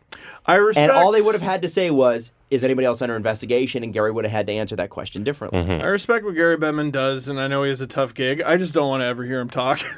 I got no interest. I get that. But what I do like is, the new programs that they've announced where they're putting coaches through every year training for this. It's a start.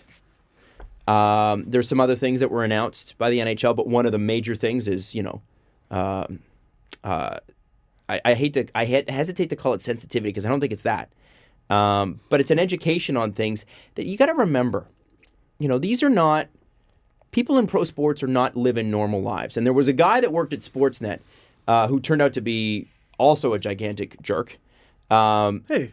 But he was fired for it. Yeah. But basically, you told me this story, and you told this story on the podcast, and it was essentially that somebody was saying, yeah, most professional athletes are idiots and assholes or something like that. No, it was a friend of mine was just having a conversation with someone else in the studio and was just like, and this, I did not work at Sportsnet at the time. This I don't was a very actually long think time that ago. most professional athletes are idiots and assholes. No, Let me it just throw wasn't that that. out It there. was they're not well-adjusted people. Fair. Because, you're basically abducted from the time that you're 16 or 17 or whatever, and then you go to school and blah, blah, blah, blah. And then they turn around and there's a former professional athlete standing behind them. And he was just like, uh-oh. And the guy goes, no, you're right. And then that guy ended up getting fired. For terrible things as well. Yeah. And, we talk about the athletes a lot. Coaches and general managers? At least athletes have time off. Coaches and GMs never stop. Yeah. And so you have to imagine it's that, and they get paid less. Mm-hmm. They get paid a lot, but they get paid less than the athletes do on the whole. But that's a 24/7, 365 job. When do you get it? I was thinking about it this summer. When does Kyle Dubas get to take a week off with his 2 young kids and his wife? Never. That's why I think, nothing happens. There's, a special 2 or 3 week period in August where I think they all text each other, okay, please fuck off. Armistice? Truce? Yeah. Truce. Yeah. Okay, Yeah. bye. Otherwise, we're all going to explode. Yeah. But that's the part that I think it's nice to see that at least being acknowledged is that the coaches are not any more well-adjusted than the players in most cases. And that doesn't mean they're bad. They go from this ridiculous playing career immediately into coaching. Mm-hmm. Yeah, it's... I liked what Elliot also wrote about Kim Davis, who was hired 2 years ago as the Executive Vice President of Social Impact, Growth Initiatives, and Legislative Affairs. And I like what she had to say. She was saying how when you get attention on an issue, it causes change. So she was saying how it's positive that these things are coming to light because the attention will draw people to it, and you need that for change to happen. If it's just something that nobody cares about, then nothing's going to get done. So at least these things will come to light and things will happen. Yeah, it's... I don't know. I'm just still shocked. Yeah. Oh, yeah. By the photo. But, yeah. And, I don't know, let's have the uncomfortable conversation. There was a time where I was like, I don't understand the big deal. And I didn't. And I had to have some people kick my ass. It's called growth. Exactly. Mentally kick my And ass. hopefully more people, when they see these things, are like, oh, Yeah. I get it now. Yeah. But look at the timeline of his career. Yeah. Well, the 6 years you described. Yeah. And there were a couple people I know who have gone in costume, and I had to be like, man, what the fuck? Afterwards, and one of them just straight up didn't get it. But, right, it's all... I don't know, the Sportsnet, Hockey Night, they called it the conversation a couple of weeks ago, and I guess it's very important that we're having it. fuck, I don't want to hear any more Aliu stories just because I feel terrible. Yeah. I feel fucking terrible for this guy. Like, I don't want any more of it to be true. You know what I mean? Like, don't you hope so it's awful. done? Like, it's a nightmare. Yeah. Yeah, well, you hope none of this happens to anyone. Yeah, but exactly. it's not even like a hockey problem. It's a societal problem. Yeah. There's racism in society. Yes. Mm-hmm.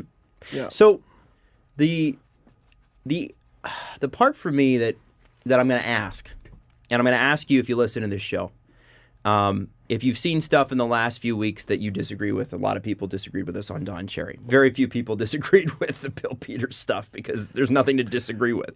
And I would imagine that this would be pretty much the same. There was too much devil's advocate shit going on with Bill Peters. Fuck off with that. No. There's no devil's advocate. And he was wrong. Even today, there were a couple tweets I had to field, and I was like, "There's pictures." So also the people who were on the side of firing Bill Peters, who were also upset because he wasn't fired quick enough. Like you're also not helping. No, that devalues the argument. You're not helping the situation. Yeah. Yeah, it waters it down. It makes that side, which is the right side, look silly. Right. It's going to happen. You knew it was going to happen. Let them do the due process and work with the lawyers. Mm-hmm. Due process takes longer than you want it to. Due process is longer than 280 characters tweet. Yeah, it is. It's like when you have the NHL video game reaction to trading players. It's like, no, I get it. In be a GM mode, you can just go and swap guys all the time. But in real life, these are people, and they don't just get traded like that. Yeah. It's like, no, you can't just fire this guy because he needs to be fired. It's due process. Yeah. Anyways, yeah. I mean, Brad Treliving, like, think of how old that guy is and like everything he's done. And he did a press conference where he was on the verge of tears. And I think what could drive a man like that to tears? And to me, what I thought it was is not being able to say what he wanted badly to say. There was too much he couldn't say. Right. And I think that coupled with probably the frustration of reading the Bill Peters statement, which Akim Aliu rightly called misleading, and I believe the other word was just basically that it didn't have any meaning. And so many people just so easily willing to go, well, he apologized. The guy who brought this all to light said, no, he did not. Yeah. So here's what I wanted to get to is what I will ask you is if, and I doubt this is going to challenge anyone's view unless you're like an ardent racist. I don't know. Which, by the way, if you are an ardent racist, I'm not really sure why you're listening to our show anyway. There are plenty of outlets for you, and all of them suck. If any of this stuff challenges your views, instead of getting defensive about it and shit tweeting people, take a second. There's the term. And try to understand a perspective. There's a reason that people are so opinionated and passionate about this side and about this stuff specifically. And I understand with the Jess Allen reaction from the social, everybody remembers that. I understand with I understand some people, Jess Allen became the anti-Don Cherry. It's, I'm mad about Don being fired so I can go after Jess. Well, they're of equal power. Right, biggest personality in Canadian media versus person you didn't hear about until last week. Right. They are the same. Instead of shit tweeting people about this stuff, and there are varying degrees here. Don Cherry, Mike Babcock, different from Bill Peters, Akim Aliu, right? They're all different stories. They're all completely different. They all just happen at the same time. Right. But they are all different stories. My point in all of this is if any of this stuff that's all happened in the last month challenged your views, take a listen to the other side as to why. Mm-hmm. And don't listen with I'm going to wait for you to be wrong here, because nobody is able to actually give you a perfect argument on anything most of the time. Very few people are so good at arguing, especially on Twitter or on Reddit or whatever it is you look at, that they're going to deliver a perfect argument and you're going to go, well, I'm convinced. But if there's a chance that you could at least understand the other side, you don't have to necessarily agree. Although if you're in Akim Aliu's case, come on, I don't even. There's no other side to it. I think that the world would be a lot better place. And I'm not thinking that we're going to change anything with the internet, but I would just ask, if you're a listener to this show regularly, just take a step back and ask why people would feel that way about that. That challenges your viewpoint on this stuff. I think it's important. I'm caught between optimism and hope for the future. Yeah. And we have this conversation every goddamn week, and you're either on board or you're not. Yeah. And even if, like in the Aliu story, if you're in that party in 2011, someone besides him needs to stand up and say that that's not right. Yeah. There's a room full of people. There was at least one guy who's currently in the NHL. Really? Is that? Mm-hmm. I didn't know that. He's probably going to get asked about it. Wow. It's just like that. For that to happen, that just goes through so many steps of this surprise coming to fruition. And at some point along the lines, I would have liked to see someone step in there and talk to people and explain how this isn't right. And like, if you see these things going on, speak up. Well, because a lot of the times the people who are the victims don't have the courage to. Because they're being victimized. Akim talks about that, where he's like, he was so shocked that it wasn't until he called his brother after the party and said, hey, man, here's what happened. Then his brother was like, what? Devontae Smith-Pelly said, I think it was last year, 2 years ago, he goes, it's lonely. Oh. Yeah. You know? Fuck. That's a good way to describe it. Right? Yeah. Anyway, so we would have been remiss if we didn't bring that up. One last thing that we should bring up, this is going to be a hard right turn, but this is what it is. We're coming up on the date where Ilya Kovalchuk's last bonus is being paid out. So, for his contract. Oh, right. I forgot about that angle. You could see. Look at us. We're best friends. We're doing the same body language. Right? Yeah. You could see maybe a mutual termination after that. And then he would be a free agent. Yeah. Wow. Maybe. But isn't that interesting? He also might be more tradable after that bonus is paid because a cap floor team could take him, I guess. But I doubt that the Kings are even trying to trade him. I'm sure they're probably like, yeah, we exhausted that. I'd say it ain't happening. But you look at a team like Boston and think, couldn't they use a cannon who only played on the power play and they just threw him in? Yeah, David Pastrnak. He should be playing. He should be pulling the OV and just standing at the blue line and playing all 120 seconds of the power play. But do you not think Ilya Kovalchuk, just bring him in, like, you know how they have penalty kill specialists who play like 5 minutes a game? Ilya Kovalchuk's perfect fourth line guy who can just rip a cannon on the power play. He could help a team. How much cap room does the Colorado Avalanche have? Oh, Jesus. Because I wonder if he could be... Dude, imagine they get Hall and Kovalchuk. For free. Current cap space, 9.4 mil. They can absolutely Projected cap space, 5.8. Deadline cap space, 27. 27 million? Yeah. Deadline cap space. That's deadline, right? So it's wonky, but yeah. Dude, they could easily do that. Wow. Oh, shit. Oh, my God. They're going to win the cup. You know that, right? You think so? They could win the cup. I think if they Pavel do the Francouz will be the guy they win the cup. I was literally... we are best friends. I was literally about to say, if they get Hall and Kovalchuk, they could win it with Francouz. I just think they will, because Francouz is here to haunt our dreams, I think. Anyway. Oh, my God. He's going to win the Conn Smythe. All right. Let's do the press conference. The Presser. SDP. The Steve Dangle Press Conference. My press conference will be brief because we have places to be and it is late and I'm sick. Yeah, poor Jesse's sick, by the way. Send your condolences to Jesse. Don't pour me. Exactly. So don't pour me. Rich Jesse's sick. Yeah. Rich him. Take that. I just want to rest in peace to an important part of my life that has been passed away for a little bit now. Oh, no. The site called Deadspin.com. Yeah. A lot of the fun stories from this show have come from Deadspin. A lot of the fun sports things that have been talked about on the show for the past... How long have we gone? We're at like 600 episodes? Something ridiculous? Yep. Something ridiculous. 6 years? Really? Yeah. Yeah, we're about 100 a year.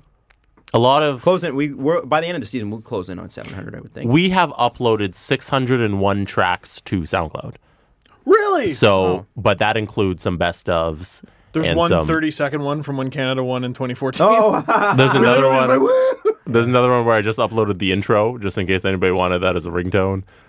So we're nearing 600 episodes, and a lot of those 600 episodes were filled by Deadspin.com. yes, they were. And they were told, their writers were told to stick to sports by their new bosses, and they all quit. Which is awesome. Yeah, which was very awesome, but also very sad for the internet. Sad, brave. There's a lot of things. There hasn't been a new post since November 4th. Yeah, that's around when it happened, yeah. Or that's exactly what happened then. Here's my little prediction there. Whatever they replace it with is going to suck. Yeah, I think it's nothing. I think it's just done. You know, dead. it's funny because things are a time and a place. And especially with writing, with team things, like writing, like speaking in a show, you can try to replicate it, but sometimes it's just that magic group of people, and that's it. And it's a shame because they're a bit caustic, right? They were always a bit caustic, but That was their thing. Their sarcasm was so funny sometimes, and so witty, and so well written. And it's a shame that it ended this way. And I don't pretend to know everything about the situation on the media end. I read about it and I forgot. But yeah, because it's very complicated. Yeah. But to buy a brand and say, okay, you can't be that brand anymore. That's like buying Nike and being like, you know what, guys, can we chill on the t-shirts? Let's just stick to running shoes. Like, it's like telling them to not do the shoes. Well, no, but the shoes, politics was not what Deadspin did. Right. They did some politics. Right. But the shoes were the sports. The t-shirts, which were also great, was the politics. Oh, you're smarter than I am. So that's why I made that. But Yeah, you know what and I'm the saying? company that came in told them, you guys got to only do sports stuff. And they were like, no, we've built a brand on being whatever we want. And then So they why- started writing stories about What like I don't And then- understand is why buy it? Exactly. Like, why buy that? That's dumb. You knew what you were getting when you bought Deadspin. Yeah. It's the site that it is. Yeah. So shout out. I think his name was Timothy Burke. He was like the editor-in-chief over there. I'm not sure. Did a phenomenal job over a lot of years, and it's a shame. I miss it because Deadspin. Jesse and I used to just trade Deadspin headlines. and Yeah, stuff. we just send links back and forth. It's there. Oh, such a great site. I think I criticized them a few times just for being a little too. Ooh, They could be high and mighty. Yeah, They were a could bit be high and mighty. They- I mean, they can Barstool be. goes after them or went after them for that all the time. Yeah, And- and Portnoy danced on their grave that day. Yeah, When which is they- what he does. Yeah. That's his thing. But it is a shame. It is a loss, and it was a voice that was important, and it brought a lot of balance. And that's the part that sucks, is that it was an intellectual look at sports and a social look at sports that we don't get from a lot of places. Like, you don't get it much from ESPN. You don't get it as much from the major network guys because they don't want to piss off the guys that they're partnered with. Too many of those brands, the ESPNs, are in bed with the leagues because Right. they have TV contracts to uphold. And I can understand why they, for a business case, why they why ESPN's a little bit cagey about offending the NFL or offending the NBA. I get it, but at the same time, you do need those voices. You can't expect every voice to come from one network. That's why we need multiple voices. I hope that these guys are able to find, and I think today a bunch of guys from Yahoo Canada were also laid off. Yep. Which And I don't know if it's Yeah. Yahoo, because they keep building something over there, and it keeps starting to look really, really good, and then they cut. It's like more rounds of cuts, and I don't understand. Oh, wow, I missed that. Yeah. Wow, that's a Yeah, shame. there's a bunch of editors and stuff like go, and they're building. Their sites look good. Their social media is good. Like they Yeah. seemed like they were They make really good stuff. Yeah, they do, and it seemed like it was really on a roll. And I was really impressed with a lot of their video content. Their studios look awesome. Dmitry Filipovich is over there. Yep. It's a shame because in a lot of cases, people are like, local news is dying, local sports dying, whatever. A lot of cases, these companies are making profits anyway. But you cut because in the end, there's a shareholder benefit to that, to saving some money. And so you devalue your own product to make money this year, but 10 years from now, what does that look like? And that's the hard part. That's the tough part. So I hope sincerely that those writers all come back together somewhere, because that was a good team. It was, seemed. And it yeah. was a great perspective, and they really found a niche. So hopefully they can find some sort of way to... I gave someone some career advice today because, God, applying for jobs, especially in Canadian sports, I don't know how it is in American sports. I assume it's also shitty. Applying for jobs can seem so fruitless and so hopeless. You are in two businesses now. You're in content creation and sales. Like we're in sales. Oh, yeah. By we, Adam's I mean in sales. Adam. Adam. Everybody Adam is in sales. Phone Everybody. call. Adam. Oh my God, we need money, Adam. You do that. So If you got to sell. I haven't yourself. solved the needing money problem yet. I haven't solved the money thing yet, quite yet. But Adam. But You'll, I'm sure you'll you could. figure it out. Adam. You know? One of us has to solve it. Who's it gonna be? Adam. So We have departments here, and there's a lot of one-man departments. yeah. You're in sales. You got to sell yourself, but without selling your soul. So I think you're in two fields. You're in content creation. You got to make good shit. If you don't, doesn't matter if you're good at sales. Then you got to be good at sales. You got to know who to call, how to pitch them, and all that. And then sprinkled in the middle, I think secret ingredient is your integrity. Yeah. Yeah, you can't sell out your content. Right. Right. So shout out to Deadspin and shout out to you. Thank you so much for listening. As always, we'll be back Sunday. And just to give you a heads up for the holiday schedule, because I'm going to be in Florida. Yeah, let me take notes. Florida. Now, next week, we're going to have 2 shows again. And then we're going to take about 10 days off. So it's going to be next week. We're going to have Wednesday and Friday. So that's the 18th and the 20th. We will come out with shows. We're trying to book Chris Johnson, as you said before that, but it's going to be tough. It's looking doubtful. Maybe 2020. Yeah. Sometime in 2020. We'll Maybe see. July 2020. Who knows? The Leafs are on the road so much. Yeah, exactly. But I'm going to be back on the 3rd, which is a Friday, which means that on the 5th, we'll be able to do a show. Back to a regular schedule on the 5th, yeah. We do have a guest for the 18th. Yeah, you want to Do you want to announce it? This is a big one. This is interesting. We've talked about him for a while. It'll have to be a phoner, unfortunately, but Mark Spector.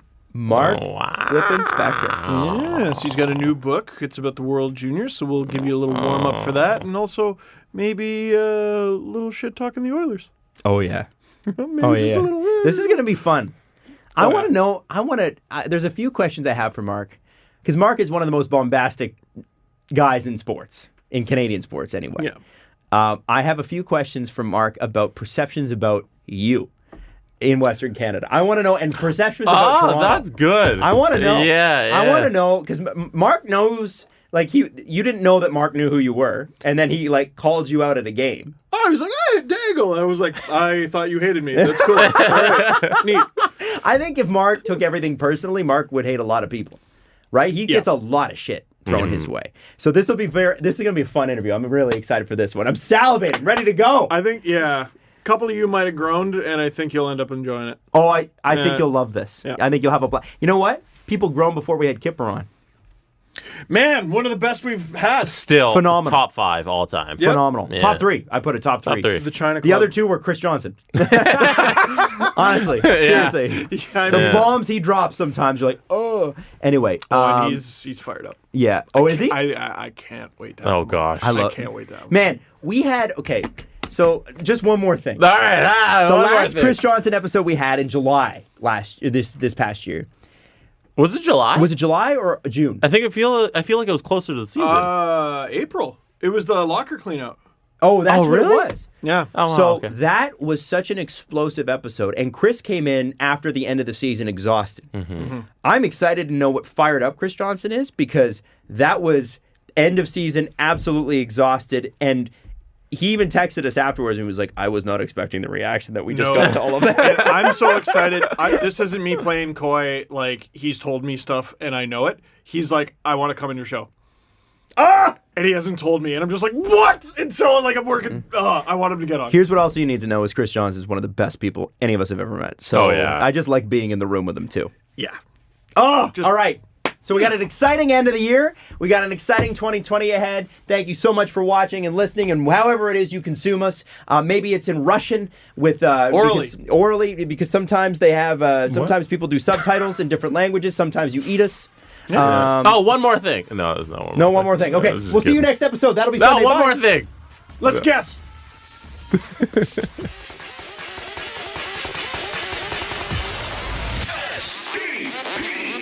The Steve Dangle Podcast. Follow the guys on Twitter at Steve_Dangle, at Adam WYLDE, and at Jesse Blake. Brought to you by Panago Pizza. Order at panago.com and stuff your face with deliciousness. Connection complete.